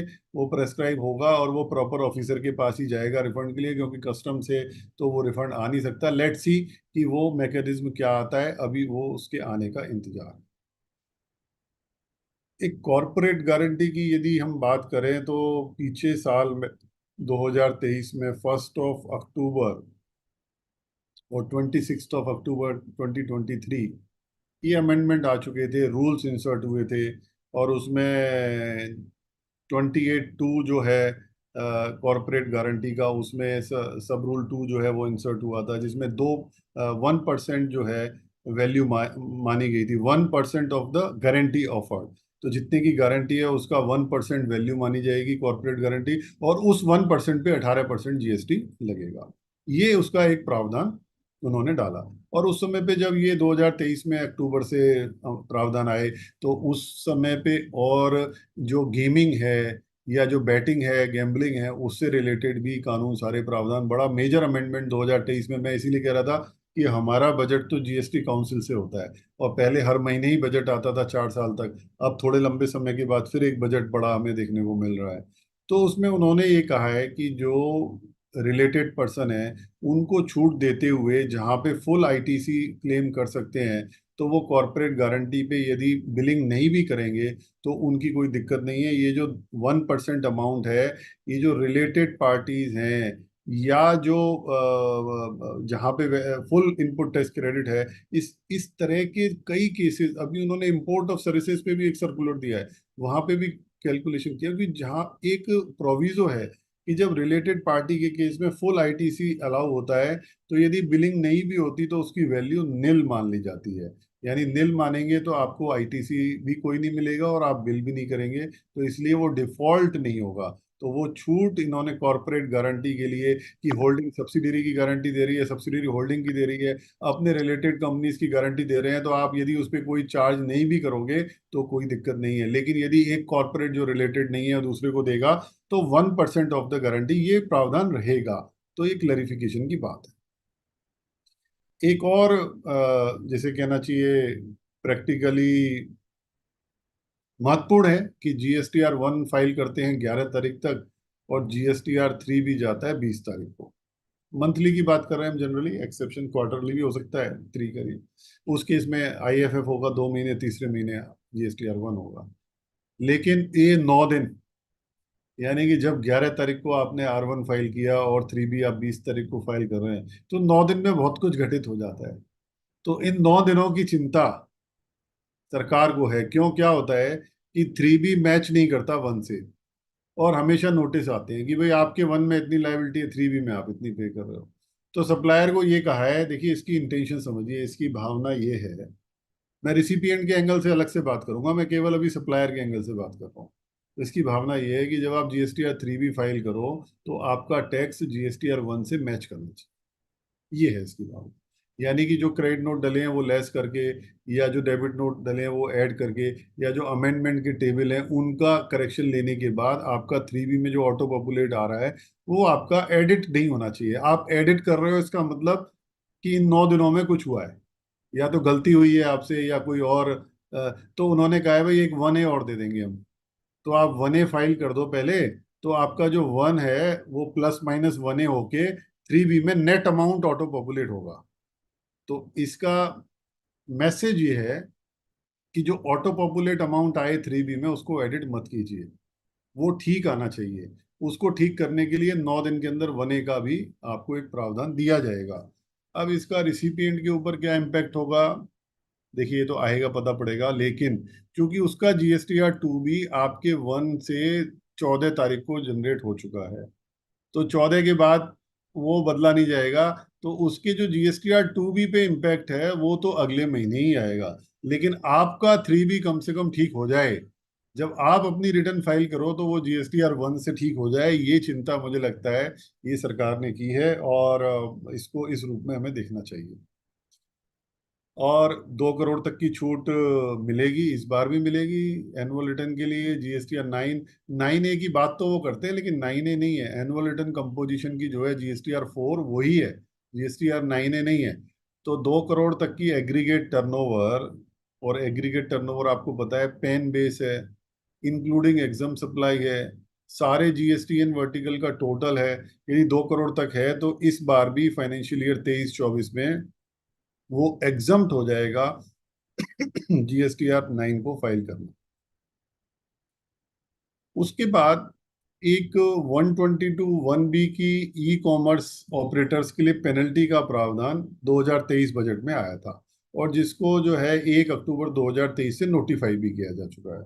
उसमें केवल एक क्लैरिफिकेशन ये रहेगा कि सारे ई कॉमर्स ऑपरेटर उसमें कवर नहीं है, केवल वही ई कॉमर्स ऑपरेटर कवर हैं जो टीसीएस कलेक्ट करते हैं। देखिए टीसीएस क्यों इंपॉर्टेंट है, उन्होंने इसको 1% से घटा के ½ % कर दिया। जो चेन है ट्रांजेक्शन्स की, देखिए दोनों तरफ से है बातें, ताली दोनों हाथों से ही बजती है। इधर भी जीएसटी को लेकर के टेक्निकल और बहुत सारी ग्लिचेज हैं, और उधर व्यापारी वर्ग में भी बहुत सारे विषय रहते हैं, और ये हमारे को सब आते हैं। तो जब ई कॉमर्स ऑपरेटर में जीएसटी से पहले के रिजिम में बहुत सारे ऐसे उदाहरण हैं जहाँ पे कि सप्लाई बिना टैक्स के होती रही, इंपोर्टेड माल पूरा ई कॉमर्स ऑपरेटर से बिक जाता था और सरकार को कोई रेवेन्यू नहीं मिलता था। तो उसका ट्रेल बनाने के लिए ये टीसीएस और टीसीएस नहीं काटने पर पेनल्टी के प्रावधान ई कॉमर्स ऑपरेटर के लिए, क्योंकि अब दो चीज और होने वाली है अगले साल में, इसलिए ई कॉमर्स ऑपरेटर का जो पेनल्टी है वो बड़ा इंपॉर्टेंट है। दो चीज क्या होने वाली है, अब ई कॉमर्स ऑपरेटर अनरजिस्टर्ड को भी सेल करने के लिए अलाउ करेगा, यदि वो अपनी लिमिट उसमें आती है। ये जीएसटी काउंसिल निर्णय ले चुकी है पहले, अभी उसकी मॉडलिटीज तैयार हो रही है कि आप यदि एग्जम्पशन लिमिट में हो 40 लाख तक की इंट्रा स्टेट, तो आप ई कॉमर्स के थ्रू भी माल बेच सको। आज नहीं कर सकते, क्योंकि आज आप ई कॉमर्स में जाते हो तो रजिस्ट्रेशन मैंडेटरी हो जाता है, लेकिन तब बिना रजिस्ट्रेशन लिए भी आपको ई कॉमर्स में माल बेचने की सुविधा मिलने वाली है। इसीलिए पेनल्टी प्रोविजन उन्होंने ई कॉमर्स के लिए स्ट्रिक्ट उन्होंने किए थे। तो ये उसको केवल क्लैरिफिकेशन करने की बात है। और एक रूल 142, ये मैंने आपको ऑलरेडी कह दिया कि प्री डिपॉजिट जो है उसको कैसे मैप करेंगे आप। प्री डिपॉजिट में बड़ी टेक्निकल ग्लिचेज आ रही हैं। जो एडमिटेड टैक्स है, यदि आप ऑलरेडी पे कर चुके हैं तो वो आप अपील फाइल करने में दिक्कत आती है, तो उसको वो 142 रूल को अमेंड करेंगे। बायोमेट्रिक आधार ऑथेंटिकेशन जो गुजरात में चल रहा था, अब वो पूरे देश में रोल आउट करेंगे। 2 स्टेट्स में चल रहा था, उसको पूरे देश में रोल आउट करेंगे। सेंटर बनाए जाएंगे, बायोमेट्रिक आप लगा के और अपना ऑथेंटिकेट करेंगे। और इसके बाद जब रजिस्ट्रेशन आपने बायोमेट्रिक ऑथेंटिकेट कर दिया, तो फिर आप ये नहीं कह सकते कि ये मेरा रजिस्ट्रेशन फोर्ज है, फोर्सफुली फोर्जरी से किसी और ने ले लिया, मेरे पैन नंबर का तो मिसयूज हो गया, मेरे नंबर से किसी और ने जीएसटी का रजिस्ट्रेशन ले लिया, फेक इनवॉइसेस रेज कर दिए। तो जब ये बायोमेट्रिक बेस्ड आधार ऑथेंटिकेशन होगा तो फिजिकली आपको अंगूठा लगाना पड़ेगा। तो अंगूठा लगाने वाला ये नहीं कह सकता कि मेरे रजिस्ट्रेशन किसी और ने ले लिया। लेकिन अंगूठे लगाने वाले कौन होते हैं, किसके कहने पर करते हैं, किंग पिन कौन होता है, मास्टरमाइंड कौन होता है, वो सब आप जानते हैं। तो वो जो टू दाल डाल में पात पात, वो जो खेल चलेगा अभी। लेकिन ये तैयारी पूरे देश भर में अब बायोमेट्रिक आधार ऑथेंटिकेशन होगा। मैंने आपको 74A की बात करी, बहुत महत्वपूर्ण बात है। और ये जब बजट आएगा तो मुझे लगता है कि इसमें उसको फाइन प्रिंट्स को पढ़ना, क्योंकि अब मुझे लगता है इस पे बहुत डिस्प्यूट होने वाला है। 73 के जितने भी लिमिटेशन है वो खत्म होने वाले हैं। और आपको पता है कि इवन 17-18 का 74 का लिमिटेशन खत्म नहीं हुआ, वो 5 और 7 अगस्त को खत्म हो रहा है। जबकि 73 का 17-18 भी खत्म हो गया, 18-19 भी खत्म हो गया, 19-20 के भी नोटिस देने का टाइम खत्म हो गया, और 20-21 के नोटिस देने का टाइम सितंबर तक है। तो कहीं डिपार्टमेंट कहीं ना कहीं 74 का उपयोग करने वाला है। और लास्ट मोमेंट तक ये जिस तरह से नोटिस इशू किए जा रहे हैं DRC 1, ये एडजुडिकेशन प्रोसेस नहीं है। हमने कई जगह कई फोरम में ये बात रखी है कि एडजुडिकेशन को समझना चाहिए। और ज़्यादातर स्टेट गवर्नमेंट ने जो AI को यूज़ करके सॉफ्टवेयर बेस्ड नोटिस निकाले हैं, वो एडजुडिकेशन की भावना के खिलाफ है। तो 74A पर कि दोनों को मर्ज करके जो एक जैसी टाइम लिमिटेशन आएगी, जहां पे फ्रॉड, विलफुल मिसस्टेटमेंट और सुप्रेशन ऑफ फैक्ट्स के केस भी उसी में आएंगे। तो 2024-25 से उसकी तैयारी कर रहे हैं, और जिसमें कि टाइम लिमिट भी 30 दिन से बढ़ा के 60 दिन तक करेंगे शो कॉज नोटिस आने के बाद, जिससे कि आप वो रिड्यूस पेनल्टी का जो है वो फायदा उठा सकें। इस तरह की बात मुझे करेंगे। और सेक्शन 171 जो एंटी प्रॉफिटरिंग है, तो उसका जो है अब सनसेट क्लॉज आएगा, और 1 अप्रैल 2025 के बाद कोई भी एप्लीकेशन एक्सेप्ट नहीं होगी एंटी प्रॉफिटरिंग की। तो यानी कि 1 अप्रैल 2025, 2017 में जीएसटी आया, तो लगभग 8 साल तक ये एंटी प्रॉफिटरिंग का आपने ये प्रावधान देखा कि जो ट्रांजिशनल बेनिफिट है आईटीसी का, वो पास ऑन कस्टमर पे करना है, ये सेक्शन 171 का मैंडेट है। और वो यदि ट्रांजिशनल बेनिफिट उन्होंने पास ऑन नहीं किया तो उसका सनसेट क्लॉज आएगा।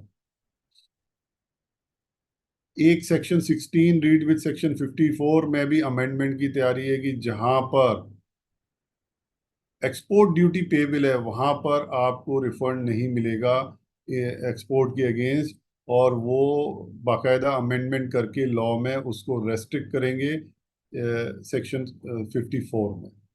और B2C सप्लाई जो हम GSTR 1 में डालते हैं, जिसे हम बोलते हैं कि लार्ज इंटरस्टेट सप्लाई B2C, उसकी लिमिट 2.5 लाख से घटा के 1 लाख कर दी जाएगी।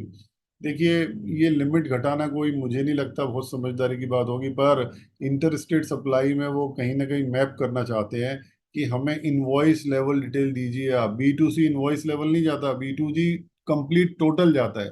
लेकिन यदि एक इनवॉइस 1 लाख से ज्यादा होगा तो उसको आपको इनवॉइस लेवल डालना होगा। देखना चाहते हैं कि कहाँ पे ये B2C सप्लाई इंटर स्टेट में हो रही है, क्योंकि इंटर स्टेट ट्रांजेक्शन जो हैं वो बड़े इंपॉर्टेंट है। आपने पीछे देखा होगा सेक्शन 10(1) में एक ये मेजर अमेंडमेंट क्लॉज CA करके, जो काउंटर सेल होती हैं, जो एक जगह पे ही वहीं पे डिलीवरी हो जाती है, उसको भी उन्होंने inter state sale deeming fiction से बना दिया। इवन इफ उसकी जो डिलीवरी है वहीं पे आपने दे दी, और ये आपको पता नहीं कि वो दूसरे स्टेट में जाएगा कि नहीं जाएगा, लेकिन इनवॉइस पे यदि आपने एड्रेस दूसरे स्टेट का लिखा है तो उस पे IGST लगेगा और CGST नहीं लगेगा। उसी के रेफरेंस में ये जो 1 लाख की लिमिट है, ये कम करके उसको कहीं ना कहीं कंट्रोल करना, और उसकी भी जो है ये बातें की जा रही हैं। एक रेरा फीस चार्ज करता था, बहुत सारे तरह की फीस हैं, उसको वो क्लेरिफाई करेंगे कि that is exempt under entry 4 of 12/2017, जो जिसे कहना चाहिए जो कॉन्स्टिट्यूशनल जो म्यूनिसिपल बॉडीज होती हैं, सिविक बॉडीज होती हैं, उससे रिलेटेड जो एग्जम्पशन है, वो गवर्नमेंटल अथॉरिटी वाली एग्जम्पशन रेरा को भी मिलेगी, और उसके जो चार्जेस है रेरा के ऊपर जो डिपॉजिट हैं उनके ऊपर GST नहीं लगेगा। इट इज ओनली ए क्लैरिफिकेटरी, क्योंकि जो लैंड है, लैंड भी जो है सब्जेक्ट मैटर ऑफ म्यूनिसपैलिटी या उससे रिलेटेड ही आता है, क्योंकि ये उन्हीं के अधिकार क्षेत्र में होता है, उससे रिलेटेड वो जानकारी देना। तो ये भी एक जो है प्रावधान इसमें आएगा।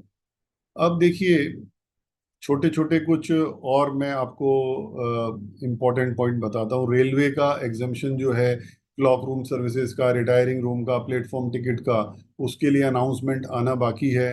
और जो एक रेजिडेंशियल अकोमोडेशन में एक बहुत समय से डिमांड चल रही है, क्योंकि उन्होंने 1,000 रुपये पर डे पर रूम का जो रेंट था वो भी उन्होंने ख़त्म कर दिया। तो उसके बाद जितने भी हॉस्टल हैं या जितने भी पेइंग गेस्ट हैं, पीजीज हैं, उन सब पे GST की टैक्सेबिलिटी आ रही है।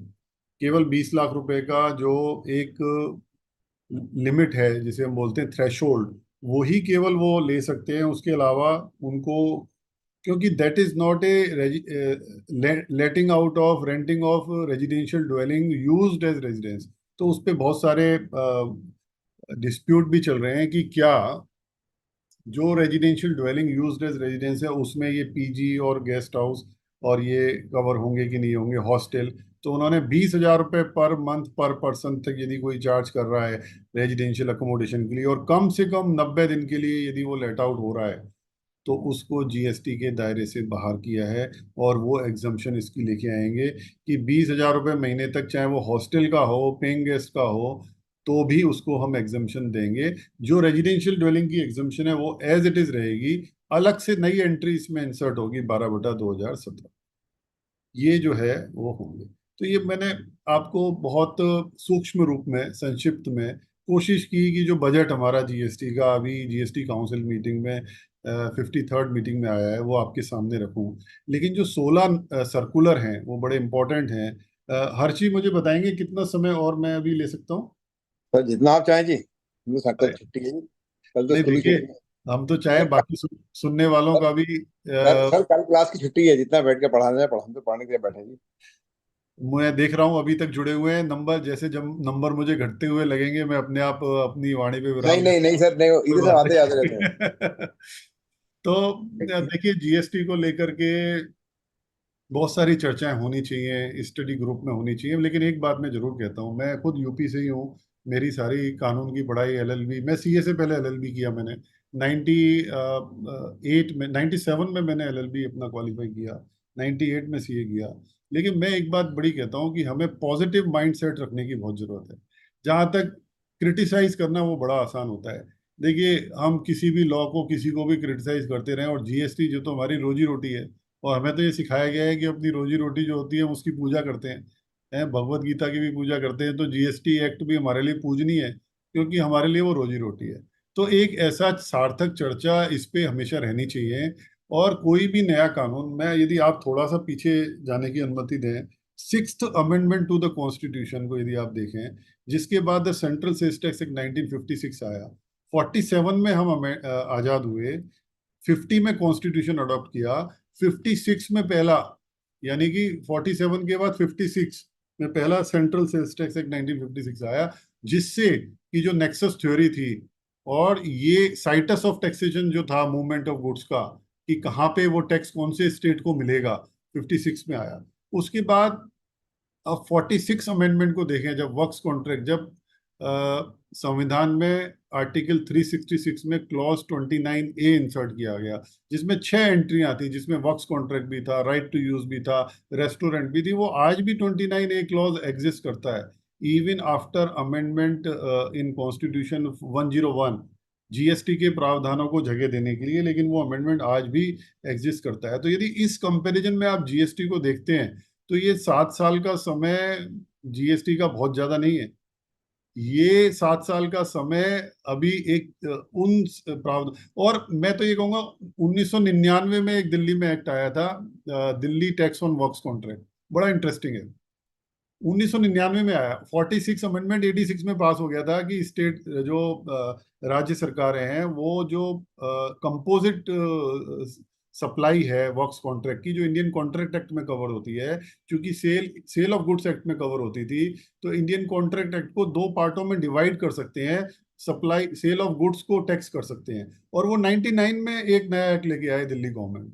कितने साल लगे, और 99 से वो फिर उसके बाद केवल वैट तक चला, और 2004-05 में जब वैट आया तो वो उसके साथ उसमें सब्सिट्यूट हो गया।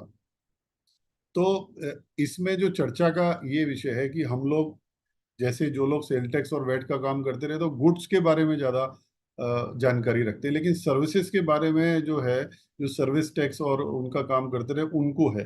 तो आज हमें जीएसटी में सर्विसेज और गुड्स दोनों को साथ लेके चलना है, दोनों के प्रावधान है, तो उसको उस रूप में भी देखने की जरूरत है कि कहाँ पे सर्विस और गुड्स दोनों की हम बात करते हैं। तो जो सर्कुलर हैं, जैसे देखिए 207 नंबर से 222 नंबर मैंने आपको बताया, 26 जून के ये जो सर्कुलर हैं, सबसे पहला सर्कुलर है 207 नंबर। और ये सर्कुलर सबको पता है कि इनकम टैक्स में भी रहता है। अभी जो है एक्साइज में भी ये रिवाइज किया उन्होंने, एक मॉनेटरी लिमिट जो है ना प्रेस्क्राइब करते हैं, और सेक्शन 120 है जीएसटी लॉ में, जिसमें ये कहते हैं कि भाई बोर्ड बोर्ड यानी सीबीआईसी बोर्ड के पास पावर है कि ये मॉनेटरी लिमिट तक हम अपील फाइल नहीं करेंगे। तो क्या मॉनेटरी लिमिट उन्होंने प्रेस्क्राइब करी है कि जीएसटी ट्रिब्यूनल में वो अपील फाइल नहीं करेंगे 20 लाख तक। अब एक बड़ा इंटरेस्टिंग फैक्ट है जीएसटी में, जो हमारे वैट में नहीं था, डिपार्टमेंट भी फर्स्ट अपील फाइल कर सकता है। केवल हम ही नहीं, 107 की जो अपील है वो जीएसटी डिपार्टमेंट भी कर सकता है।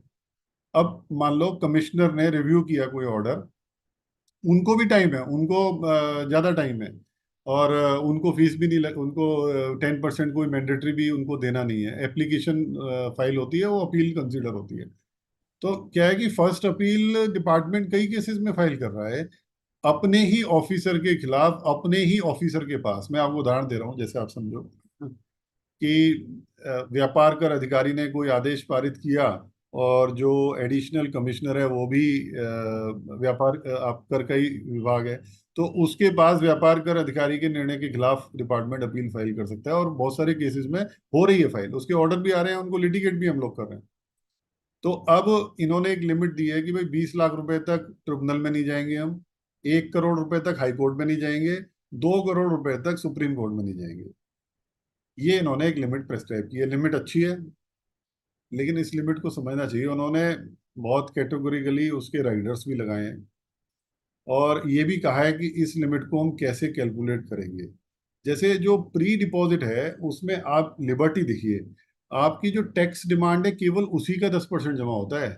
इंटरेस्ट कितना भी हो उसका कोई प्री डिपॉजिट नहीं है। पेनल्टी साथ में कितनी भी लगी हुई हो उसका कोई प्री डिपॉजिट नहीं है। It is of 10% of tax only.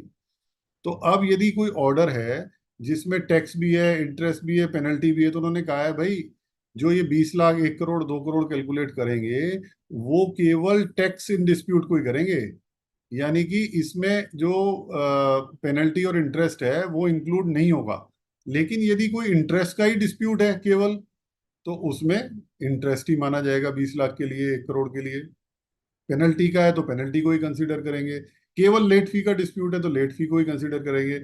लेकिन यदि टैक्स के साथ में है तो ये सब इग्नोर हो जाएंगे, केवल टैक्स को ही आप कंसीडर करेंगे। तो दूसरा, यदि टैक्स नहीं है, इंटरेस्ट, पेनल्टी और लेट लेट फी है, मान लो तीनों ही है, इंटरेस्ट भी है, पेनल्टी भी है, लेट फी है, तो इन तीनों का टोटल करके हम देखेंगे कि क्या 20 लाख, 1 करोड़ और 2 करोड़ से कम है, तो डिपार्टमेंट डिपार्टमेंट आपसे ये कह रहा है कि भाई हम झगड़ा नहीं चाहते इन छोटे मसलों में। यदि आपके फेवर में निर्णय है तो हम अपील फाइल नहीं करेंगे। यदि फर्स्ट अपील में आपके फेवर में निर्णय है और आपका 20 लाख रुपए तक का टैक्स इन्वॉल्वमेंट है तो हम ट्रिब्यूनल नहीं जाएंगे। ट्रिब्यूनल में आपके फेवर में निर्णय आ गया तो हम 1 करोड़ रुपए तक हाई कोर्ट नहीं जाएंगे। हाई कोर्ट ने आपके फेवर में निर्णय दे दिया तो हम 2 करोड़ तक एसएलपी फाइल नहीं करेंगे। लेकिन फिर उसके बाद देखिए बहुत सारे केसेस होते हैं। अब जैसे मैं आपको एक केस एग्जांपल दूं, यदि किसी केस में हाई कोर्ट ने कॉस्ट लगा दी डिपार्टमेंटल ऑफिसर के ऊपर, और कोई सीरियस ऑब्जर्वेशन है, तो फिर डिपार्टमेंट बाउंड हो जाता है उसको एसएलपी में ले जाने के लिए कि अपने आप को प्रोटेक्ट करना है, क्योंकि डिपार्टमेंट की इंटीग्रिटी उसमें कहीं ना कहीं डाउटफुल होती है। या कहीं वायरस चैलेंज हो गया, एक्ट का वायरस है तो एक्ट को कहा भाई ये तो कॉन्स्टिट्यूशन से वायरस चैलेंज, रूल का है तो एक्ट से वायरस चैलेंज हो गया, कोई नोटिफिकेशन सर्कुलर के वायरस चैलेंज हो गए, तो उस केस में डिपार्टमेंट की ये लिमिट अप्लाई नहीं होती। यानी कि डिपार्टमेंट जाएगा अपील में, यदि आप वायरस चैलेंज करेंगे तो ये सारी लिमिट जो है अप्लाई नहीं होंगे। और कई बार एक कंपोजिट ऑर्डर भी आ जाता है, टोटल अमाउंट जिसमें 2 सालों का, 3 सालों का, तो वो टोटल उसमें जो है वो कैलकुलेट करेंगे। और कई बार कुछ मसले वैल्यूएशन के, क्लासिफिकेशन के या प्लेस ऑफ सप्लाई के होते हैं, वो एक फंडामेंटल इश्यूज होते हैं, इंटरप्रिटेशन के इशू होते हैं प्रोविजन के। तो जहाँ पे रेकरिंग उनको पता है इशू है, एक प्लेस ऑफ सप्लाई का इशू उन्होंने मान लो लिमिट के कारण अपील फाइल नहीं की, तो वो तो एक प्रेसिडेंट बन जाएगा। अभी मैं प्रेसिडेंट पे भी आऊंगा, बड़ा इंटरेस्टिंग। तो इस केसेस में चाहे प्लेस ऑफ सप्लाई का डिस्प्यूट है, अमाउंट चाहे कम है तो भी जाएगा डिपार्टमेंट, क्लासिफिकेशन का डिस्प्यूट है तो भी जाएगा, है ना। और ये उन्होंने बार बार ये बात कहने की कोशिश की है, और ये बात सही भी है, कि आप कोर्ट में ये प्ली नहीं ले सकते कि ये डिपार्टमेंट अपील में नहीं गया इसीलिए ये इशू मेरे फेवर में हो गया। These are not precedents. It can not be used as a mandatory judicial system of precedents, जिसको हम बोलते हैं लॉ ऑफ प्रेसिडेंट्स। तो एक साल में हो सकता है कि आपकी लिमिट कम थी, डिपार्टमेंट नहीं गया, दूसरे साल में लिमिट बढ़ गई तो जाएगा डिपार्टमेंट। एक सप्लायर के केस में लिमिट कहीं कम थी तो डिपार्टमेंट नहीं गया, दूसरे सप्लायर के केस में लिमिट ज्यादा है तो जाएगा। तो these can not be treated as the presidents. तो ये एक गवर्नमेंट ने ओवरऑल ऑब्जेक्टिव जो है वो टैक्स रिड्यूस करने के लिए एक हमें सर्कुलर दिया है 207 नंबर लिमिट्स का। दूसरा एक सर्कुलर है 208 नंबर, ये सारे 26 जून के ही हैं। तो ये जो स्पेशल प्रोसीजर फॉलो होता है ये गुटखा टबाको के लिए है। जो टबाको कंपनीज हैं गुटखा बनाती हैं, उनके पास पाउच पैकिंग की मशीन होती है। तो उन्होंने कहा देखिए क्या है कि GST law industry based law नहीं था, excise law industry based law था। उसमें इंडस्ट्री बेस्ड प्रोविजन होते थे। एचएसएन 8 डिजिट तक आज भी चलता है, कस्टम में 8 डिजिट के बिना आपका गुड्स रिमूव नहीं होगा, आप कस्टम से रिमूव नहीं करा सकते। तो अब उन्होंने पीछे एक सर्कुलर इशू किया, नोटिफिकेशन इशू किया, और 4/2024 उस नोटिफिकेशन में कहा कि भाई आप अपनी मशीनें डिक्लेयर करो। तो उन मशीनों को डिक्लेयर करने में टबाको वाले केसेस में बहुत सारे इश्यूज आ रहे थे। तो उन्होंने उसको सबको क्लेरिफाई किया है कि जहाँ पे मशीन का make model number machine number नहीं है, वहाँ पे आप अपना कोई भी नंबर असाइन करेंगे देंगे। जहाँ पे इलेक्ट्रिसिटी कंजम्पशन रेटिंग जो है वो नहीं है, तो वहाँ चार्टेड इंजीनियर से आप इलेक्ट्रिसिटी कंजम्पशन रेटिंग कराएंगे, वो देंगे। जहाँ पे जो है कोई एमआरपी नहीं है, जैसे एक्सपोर्ट मार्केट में है, तो उन्होंने कहा कि आप एमआरपी नहीं है तो कोई बात नहीं, सेल प्राइस दे देंगे।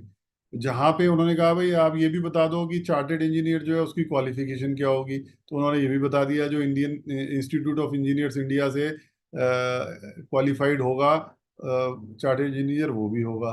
फिर उन्होंने पूछा भाई कि जो स्पेशल प्रोसीजर है वो एसईजेड में जो यूनिट है उन पे लगेगा कि नहीं लगेगा। उन्होंने कहा नहीं लगेगा, एसईजेड वालों को ये प्रोसीजर फॉलो नहीं करना। फिर उन्होंने पूछा कि जो मैनुअल प्रोसेसिंग की मशीनें हैं जहाँ पे ये पाउच मेकिंग की ऑटोमेटिक मशीनें नहीं है, वहाँ पे ये प्रोसीजर लगेगा कि नहीं लगेगा। तो बोले मैनुअल प्रोसेसर में तो ये लगेगा ही नहीं, क्योंकि ये जो हार्वेस्ट फसल के बाद जो टबाको की पत्तियां वगैरह इकट्ठे करते हैं, ये सब मैनुअल प्रोसेस है, इस पे नहीं लगेगा। मेनली ये पाउच पैकिंग और जो मशीन है उनके लिए ये प्रोसीजर लगाया गया है। और जहाँ पे मल्टीपल मशीन है वहाँ क्या होगा, बोले आखिरी मशीन जहाँ पे पैकिंग होके आ रही है आप उसकी डिटेल सबमिट करें। बोले जॉब वर्क के केस में लगेगा कि नहीं लगेगा, बोले लगेगा, जॉब वर्क में जॉब वर्कर देगा, यदि जॉब वर्कर रजिस्टर्ड नहीं है तो प्रिंसिपल देगा। ये उन्होंने क्लेरिफाई किया। तो जिनसे रिलेटेड इंडस्ट्री है वो उसको ध्यान से देखेंगे, तो एक 208 नंबर उनके लिए महत्वपूर्ण रहेगा। फिर एक नंबर है 209। इसमें एक इशू जो मैं आपको बता रहा था कि एक सीए क्लॉज सेक्शन 10(1) मैंने अभी चर्चा की उससे, इंटरस्टेट सप्लाई के लिए, कि जहां B2C इंटरस्टेट सप्लाई है, काउंटर डिलीवरी है। तो उन्होंने पूछा भाई एक एग्जांपल देके कि मिस्टर ए अनरजिस्टर्ड है, वो एक्स स्टेट में है, और उन्होंने ई कॉमर्स पे ऑर्डर किया। अब जैसे मान लो हर्ष जी हापुड़ में है, ठीक है, उन्होंने एक ऑर्डर किया अमेजोन पे, और उन्होंने अपना एड्रेस डाल दिया यूपी का, और वो डिलीवरी होनी है दिल्ली में मेरे पास। तो अब उन्होंने पूछा भाई कि इसमें प्लेस ऑफ सप्लाई क्या होगा, यूपी होगा या दिल्ली होगा, क्योंकि जो ई कॉमर्स ऑपरेटर है वो डिलीवरी तो हो रही है दिल्ली में, दोनों ही अनरजिस्टर्ड है। तो उन्होंने उसको क्लैरिफाई किया है, आप पढ़िएगा, ब्यूटीफुल सर्कुलर है। लेकिन लास्ट में जाके कहीं ना कहीं वो अपनी बस बात को कह गए। तो उन्होंने कहा ये दिल्ली यानी कि जहाँ डिलीवरी हो रही है प्लेस ऑफ सप्लाई वहीं से देखा जाएगा, बिलिंग से नहीं देखा जाएगा। जबकि रजिस्टर्ड के केस में बिल टू के हिसाब से देखा जाता है, अनरजिस्टर्ड के केस में डिलीवरी के हिसाब से देखा जाता है। बिल टू शिप टू नहीं बनेगा अनरजिस्टर्ड का, बिल टू शिप टू बनाने के लिए रजिस्ट्रेशन मैंडेटरी है। तो ये एक उन्होंने क्लेरिफिकेशन उसमें दिया है। फिर एक 210 नंबर सर्कुलर है जहाँ पे इंपोर्ट ऑफ सर्विसेज, ये मैंने आपसे थोड़ी सी चर्चा की थी। अभी मैंने आपसे ये कहा था कॉरपोरेट गारंटी के केस में कि जो रिलेटेड पार्टी हैं उस केस में आपको छूट मिल सकती है। ऐसे ही इंपोर्ट ऑफ सर्विस है, एक अपनी होल्डिंग कंपनी है यूएसए में, सब्सिडरी है यहाँ पे, बहुत सारे ऐसे ट्रांजेक्शन होते हैं जो वो होते रहते हैं। उन्होंने कहा यदि सब्सिडरी को फुल टैक्स क्रेडिट अवेलेबल है तो आप बिल आपने इशू नहीं किया, आपको पता भी नहीं था कि कोई सप्लाई हो गई, डीम सप्लाई हो गई, क्योंकि शेड्यूल 1 में कवर होते हैं, तो उसकी वैल्यू हम निल मानेंगे, आपसे जीएसटी रिकवर आरसीएम में नहीं होगा। तो ये बेनिफिट जो लोकल का था वो 199 सर्कुलर में 17 जुलाई 2023 को, जो क्रॉस चार्ज का एक सर्कुलर है बड़ा इंपॉर्टेंट, आप समझते होंगे क्रॉस चार्ज के ऊपर बहुत कंफ्यूजन थे। उसको लेकर के डिपार्टमेंट ने क्लैरिफाई किया था कि एक ब्रांच दूसरे ब्रांच को सर्विस देती है तो जीएसटी लगेगा कि नहीं लगेगा। तो उन्होंने ये कहा था कि जहां तक ह्यूमन रिसोर्स की सर्विसेज का सवाल है, यानी कि डायरेक्टर सैलरी या एम्प्लॉयज की सैलरी, उस पर क्रॉस चार्ज करने की जरूरत नहीं है। ऐसे ही अब इस सर्कुलर में उन्होंने जो फॉरेन एंटरप्राइजेज हैं, जो रिलेटेड पार्टी हैं, उनसे यदि कोई इम्पोर्ट ऑफ सर्विस है, तो यदि आप उसको जो भी वैल्यू इनवॉइस पे डिक्लेयर कर देंगे अपने, वही मान ली जाएगी, नहीं करेंगे तो निल मान ली जाएगी, जीएसटी रिकवर नहीं होगा। ये बेनिफिट दिया है। एक और सर्कुलर 211 नंबर, जो बहुत इंटरेस्टिंग है। 16(4) में जब आप आरसीएम में पे करते हैं तो 16(4) लगेगा कि नहीं लगेगा, मैं आपको ऐसे समझाता हूँ कि एक एडवोकेट है, अनरजिस्टर्ड है, बिजनेस एंटिटी है, उन्होंने उसका आरसीएम पे नहीं किया, ऑडिट हुआ तो ऑडिट ने ये पकड़ा, भाई ये एक आपने एडवोकेट को फीस पे करी है, इस पे आपने आरसीएम नहीं दिया। तो उन्होंने कहा जी अब दे देते हैं, उन्होंने आरसीएम दे दिया और उसका आईटीसी ले लिया। अब चैलेंज यही है, डिपार्टमेंट ने कहा भाई आप आउटपुट तो पे कर दिया आपने, ठीक है, विद इंटरेस्ट पे करना है आपको एक तो, क्योंकि जो जब आपने एडवोकेट से सर्विसेज ली वहां से और अब तक आपने इंटरेस्ट से पे कर दिया, क्योंकि 60 दिन का इनवॉइस के बाद एक वो होता है विंडो आरसीएम की। तो डिपार्टमेंट से ये पूछा भाई हमें आईटीसी क्यों नहीं मिलेगा, 16(4) इसके ऊपर लगता है कि नहीं लगता है। देखिए मैं एक बात आपको बता दूं, जो बात डिपार्टमेंट ने नहीं कही है वो बात मैं कह रहा हूँ। जो मैंडेटरी आरसीएम है 9(3) के, यदि एडवोकेट जीएसटी में रजिस्टर्ड भी हो सकते हैं और भी सप्लाई हो सकती है, उनकी रेंटल इनकम हो सकती है जिसकी वजह से वो रजिस्टर्ड है, तो रजिस्टर्ड के केस में तो कोई डाउट नहीं है, उनको टैक्स इनवॉइस भी रेज करना कहाँ पे पड़ेगा, ट्रांसफर जीएसटीआर 1 में भी अपलोड करना पड़ेगा, क्या और करें? उस पे 16(4) की लिमिटेशन अप्लाई होती है। लेकिन इस केस में डिपार्टमेंट ने ये कहा भाई ऐसा है, ठीक है, कि जब आपने इनवॉइस बनाया लेट, 2 साल बाद 3 साल बाद, तब हम आपको आईटीसी तो दे देंगे, लेकिन इंटरेस्ट और पेनल्टी आपके ऊपर लग सकती है। तो बड़ी तलवार तो हट गई आपको, यदि आपने लेट आरसीएम पे किया है तो उस पे इनवॉइस की डेट, इनवॉइस कौन सा, आप ये सेल्फ इनवॉइस जो अपने ऊपर मैं बना रहा हूं उसकी बात हो रही है, 31(3)(f) का इनवॉइस सेक्शन, सेल्फ इनवॉइस, क्योंकि वो तो रजिस्टर्ड ही नहीं है सप्लायर, वो कैसे टैक्स इनवॉइस बनाएगा, आप बनाओगे खुद। जो ड्यूटी पेइंग डॉक्यूमेंट है, रूल में प्रेस्क्राइब्ड हैं, उसमें सेल्फ इनवॉइसिंग की बात है। तो सेल्फ इनवॉइसिंग की डेट से आपको आईटीसी मिल जाएगा, 16(4) सेल्फ इनवॉइसिंग की डेट से लगेगा। लेकिन यदि सेल्फ इनवॉइसिंग ही लेट हुई है तो आप उस केस में इंटरेस्ट और पेनल्टी के भागीदार बन जाएंगे। ये उन्होंने 211 नंबर सर्कुलर में कहा है। अब एक सर्कुलर है 212 नंबर, ये भी बड़ा इंटरेस्टिंग है। मैं सोच रहा हूँ इसको लेकर के मैं कंक्लूड करूंगा, आपके कोई प्रश्न है तो उस पर चर्चा कर लेंगे। ऐसे जीएसटी तो चलता रहेगा, ये तो अनएंडिंग है, काउंसिल मीटिंग भी 54 होने की तैयारी होगी, फिर नए लॉ आएंगे, बजट आएगा। लेकिन ये इंपॉर्टेंट है 212 नंबर।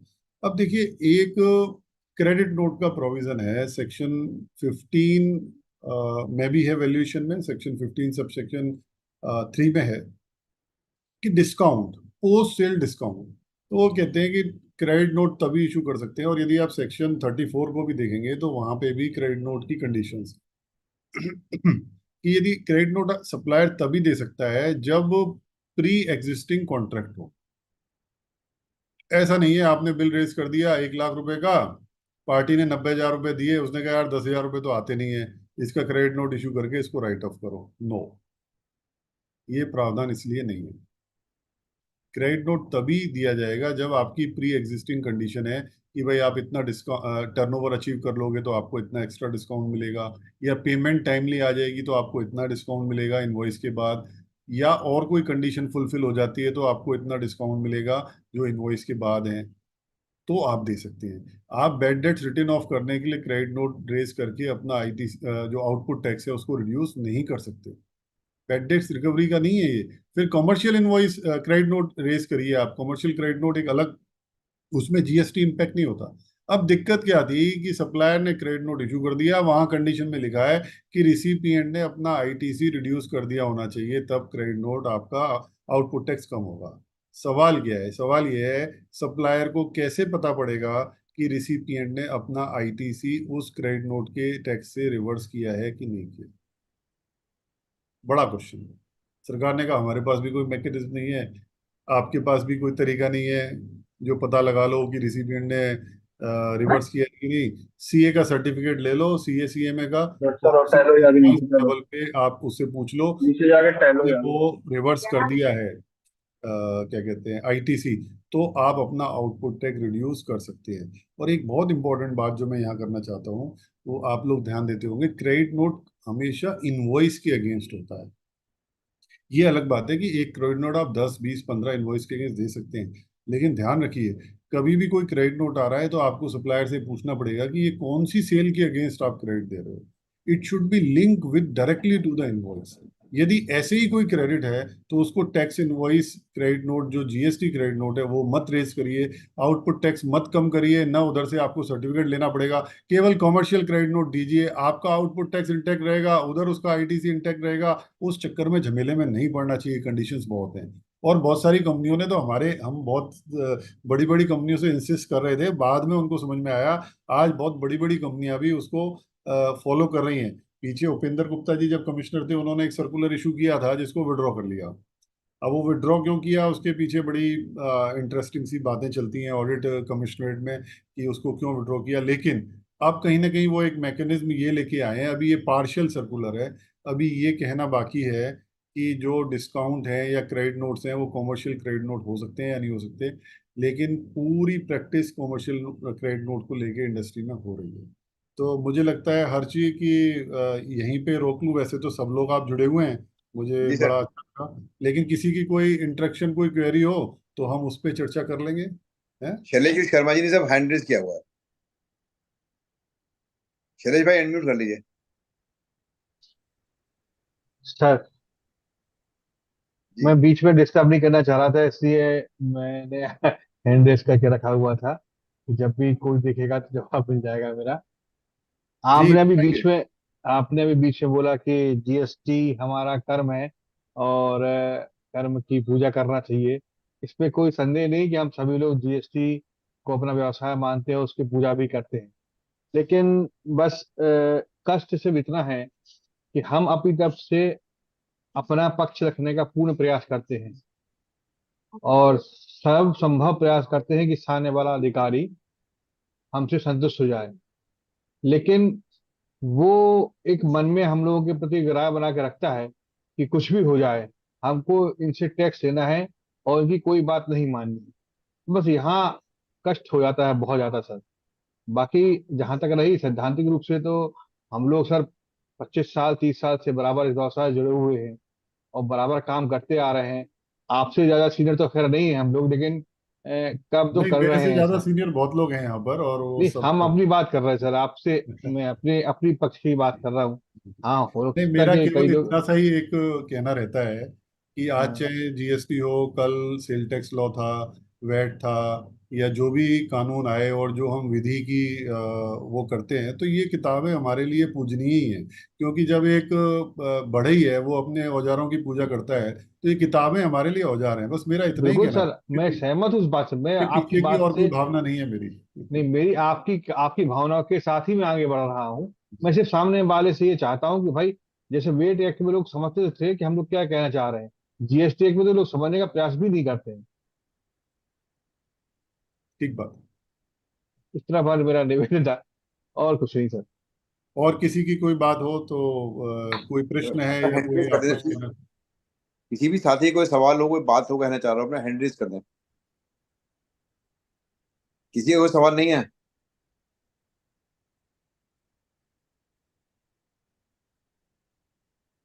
शिव गोपाल गुप्ता जी।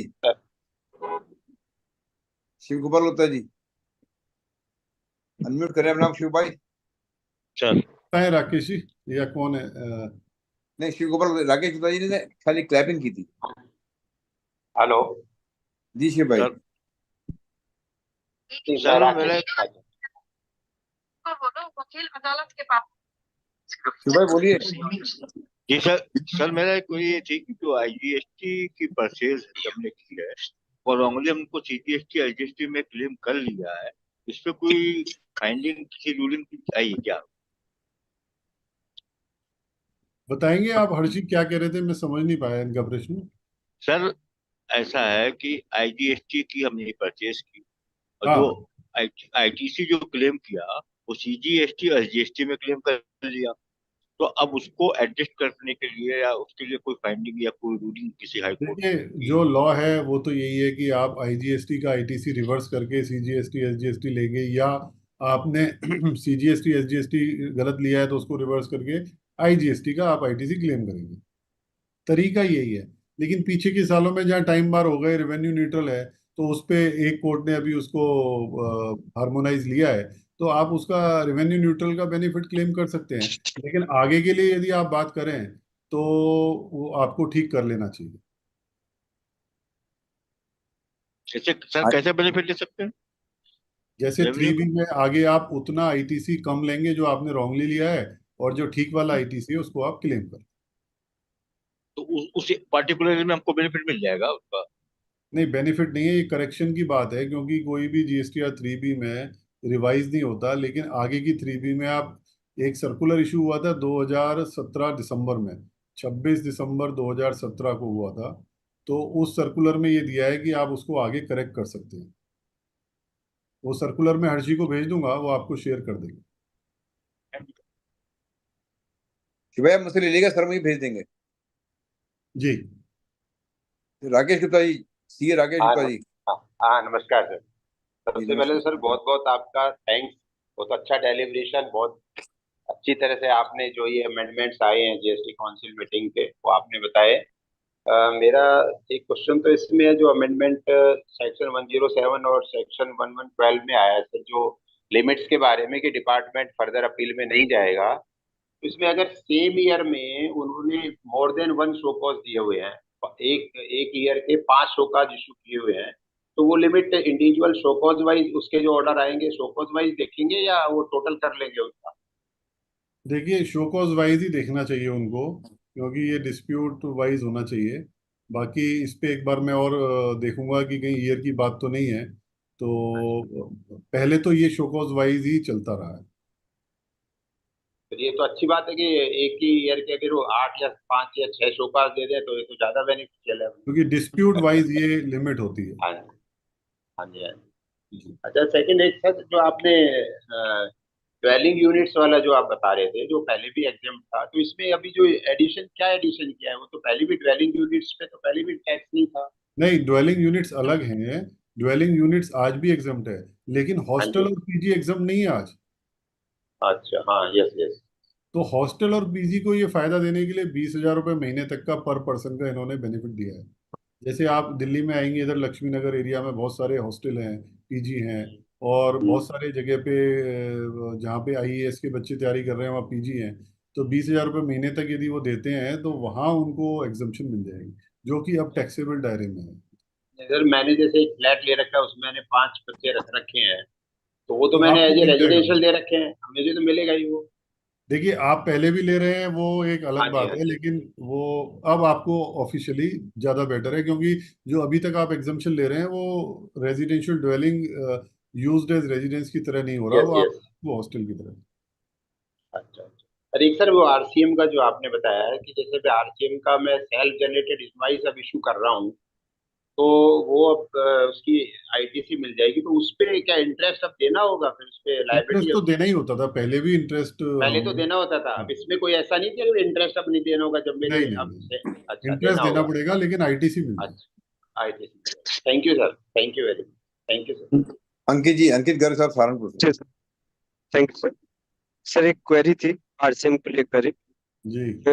सर, जैसे अभी हमने 17, 18, 18, 19, 19, 20 के नोटिस देखे हैं, उसके बाद में हमारे पास आरसीएम की लाइबिलिटी आई।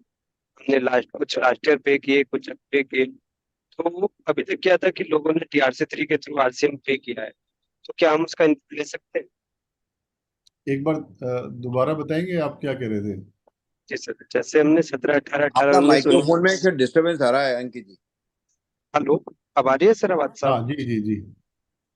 जैसे सर हमने 17, 18, 18, 19, 19, 20 के नोटिस फेस किए हैं, सिम की हाँ लाइबिलिटी हमारे पास आई है, और हाँ हमने उसे पे भी कर दिया है लास्ट ईयर में, हाँ 23-24 में। हाँ। अगर हम उसका इनपुट लेना चाहें तो क्या ले ये सकते हैं? आप कैसे इनपुट लेंगे? तो आपके लिए तो वो आउटपुट है। जो जो आउटपुट देता है उसके लिए थोड़ी इनपुट होता है। इनपुट तो सर रिसिपिएंट के लिए होता है। रिसिपिएंट है सर, जैसे हमने आरसीएम था, आरसीएम हमारा सपोज आरसीएम में दिए आपने वो लाइबिलिटी? आरसीएम। हाँ, हाँ जी। आरसीएम वाला आप क्रेडिट ले सकते हैं यदि लेकिन आपने सर वो जो हमने meticulously- आरसीएम पे किया है वो DRC 3 के थ्रू पे किया है, हमने 3 पे वो नहीं। वो DRC 3 के थ्रू पे किया हो तो भी कोई दिक्कत नहीं है, लेकिन उसका आप इनवॉइस बनाएंगे, सेल्फ इनवॉइस, और जी। उसके बेस पे आईटीसी क्लेम कर सकते हैं। सही प्रोसीजर वैसे क्या रहेगा सर इसका, कि हम 3B के थ्रू से लें या देखिए, 3B में नहीं होता, वो DRC DRC करें? 3 में होता है। जब तक आप 30 नवंबर है अगले साल तक का, तब तक तो आप 3B से पे करिए। जब 30 नवंबर निकल गया आपके अगले साल का, यानी कि R1 और 3B को लास्ट डेट खत्म हो गई, तो आपको DRC 3 से ही पे करना है, क्योंकि वो ड्यूरिंग द ASMT 10 होगा, या ड्यूरिंग द ऑडिट होगा, या ड्यूरिंग द शोकॉज नोटिस होगा 73, या सेल्फ भी होगा।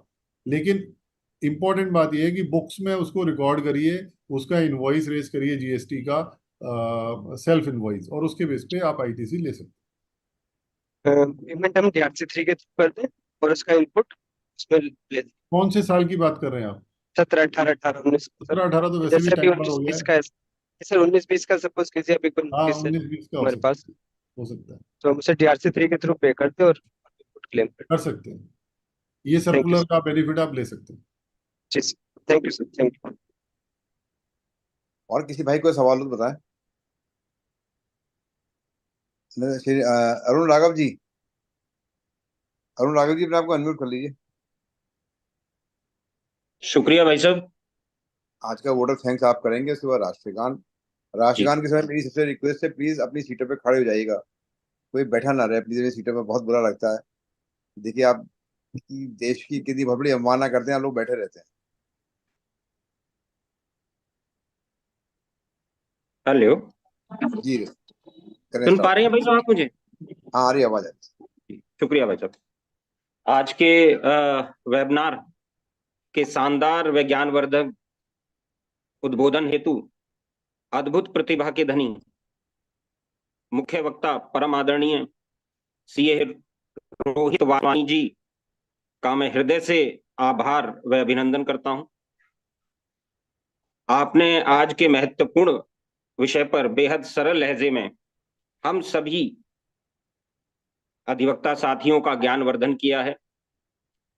वेबिनार में उपस्थित सभी सम्मानित साथियों की शंकाओं का बेहद सरल भाषा में निवारण किया, उसके लिए आज के वेबिनार के गुरु परम आदरणीय सीए रोहित वासवानी जी की विद्वतापूर्ण व शानदार व्यक्तित्व को मैं नमन करता हूं।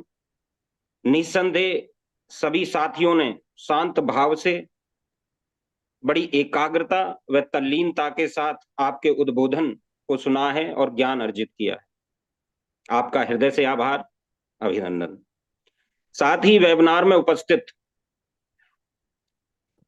सभी सम्मानित व वरिष्ठ अधिवक्ता साथियों को सादर प्रणाम करते हुए मैं उनका आभार प्रकट करता हूं, जिन्होंने आज अपना बहुमूल्य समय देकर इस वेबिनार को सफल बनाया है। उपकाश के इस शानदार मंच की आपने शोभा बढ़ाई, उसके लिए हृदय से आभार। आभार प्रकट करता हूं आज के वेबिनार के प्रथम सत्र के वक्ता प्रिय भाई सहारनपुर से अंकित गर्ग जी का, छतरपुर व हरदा मध्य प्रदेश की बार एसोसिएशन से जुड़े सभी अधिवक्ता साथियों, विशेषकर बड़े भाई शैलेश विश्वकर्मा जी को सादर नमन करते हुए आभार प्रकट करता हूं। मैं आभार प्रकट करता हूं उपकाश के अध्यक्ष महासचिव, समस्त पदाधिकारियों व कार्यकारिणी सदस्यों का, जो निरंतर विधिवाणी के माध्यम से हम सभी को शिक्षित करते आ रहे हैं। अंत में अपनी वाणी को विराम देने से पूर्व मैं आज वेबिनार में उपस्थित सभी सम्मानित साथियों से उस महान शख्सियत का आभार प्रकट करता हूं, जिसके अथक प्रयास से आज हम सब लोग एक लंबे समय से ज्ञान अर्जित करते आ रहे हैं। परम आदरणीय अधिवक्ता शिरोमणि बड़े भाई श्रीमान हर्ष शर्मा जी। और अब मैं अपनी वाणी को विराम देता हूं और आप सभी से निवेदन करता हूं कि राष्ट्रगान के सम्मान में अपने अपने स्थान पर खड़े हो जाएं।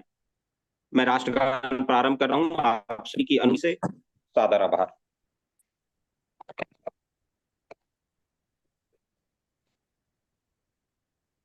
जन गण मन अधिनायक जय हे भारत भाग्य विधाता। पंजाब सिंधु गुजरात मराठा द्राविण उत्कल बंगा। विंध्य हिमाचल यमुना गंगा उच्छल जलधि तरंगा। जब शुभ नामे जागे तब शुभ आशीष मांगे। गाहे तब जय गाथा जन गण मंगल दायक जय हे भारत भाग्य विधाता। जय हे जय हे जय हे जय जय जय जय हे भारत माता की जय। Thank you very much everyone. आप लोगों ने आज बड़ी तल्लीनता से आपने सुना। आज के लेटेस्ट टॉपिक था कि हम क्या क्या अमेंडमेंट्स आए हैं। सर ने काफी सरल भाषा में थोड़ा संक्षिप्त से सुनाया, समझाया है। अगर किसी की कोई इस बारे में क्वेश्चंस हो, तो प्रश्न हो इस बारे में, अपने बारे में नहीं समझ में आ रहा हो, बता दें। सर के साथ में दोबारा फिर क्लास करा लेंगे, सबसे रिक्वेस्ट ले लेंगे, क्योंकि अमेंडमेंट्स तो होते रहने जीएसटी में। इससे मुझे ये पता पड़ा है कि मलेशिया में जीएसटी वापस हो गया। तो हमारे यहाँ के ही एक साथी यूपी के ही, उनको गवर्नमेंट भेज रही है मलेशिया स्टडी करने के लिए। कल ही मुझे गाजियाबाद मिले थे वो, मलेशिया भेज रही है उनको स्टडी करने के लिए कि क्यों मलेशिया में गवर्नमेंट ने जीएसटी वापस लिया है। तो हो सकता है कि शायद आगे भविष्य में कभी जीएसटी हमारे से ही वापस हो जाए। लेकिन जब तक है तब तक तो काम करना ही है, हमें पढ़ना पड़ेगा। Thank you very much. अगले सप्ताह फिर नए किसी टॉपिक के साथ, नए गुरु के साथ बैठेंगे आप लोगों के साथ। मेरी रिक्वेस्ट है कि अपने साथियों को कहें कि बैठ के पढ़ा करें, आए थोड़ा सा बहुत अच्छा लगेगा। एक एक बात और कहना चाहूंगा सर, जी जी बोले सर। बीच के बीच। जी शाम को 8 बजे से खाना खा पी के थोड़ा बैठे, आज भारत का सपोर्ट करें। आज फाइनल है भारत का, वर्ल्ड कप फाइनल पहुंच गई है वर्ल्ड 2020 क्रिकेट में। पिछली बार से अब जितनी बार भी पहुंचे हैं, हर बार या तो फाइनल में आ जाते हैं, सेमीफाइनल में आ जाते हैं। आज दुआ करें कि आज हमको सफलता मिले और आज भारत की टीम वर्ल्ड 2020 कप जीत पाए। नहीं सर, जीतेगी, क्यों नहीं जीतेगी। जी सर। प्लेयर्स एक हमारे बार बहुत फिर अच्छे। से राष्ट्रगान गाने का मौका मिले रात में हम लोग को, भले ही 12 बजे नहीं गाएं। बढ़िया बढ़िया, नहीं सर बढ़िया बढ़िया, देखिए सर, अच्छा लगेगा। सब जीतेगी, सब काम कर रहे हैं, सब कोशिश करते हैं, प्लेयर्स अपना बेस्ट देने की कोशिश करते ही हैं। हाँ, पर तो सब देख के सपोर्ट कर सकते हैं बस। हाँ, हम लोग सपोर्ट ही कर सकते हैं बैठ के यहाँ दूर से इतना। हम्म, ये अच्छा लगता है ना उन लोगों की, हाँ हमारे सपोर्टर्स हैं। जी सर।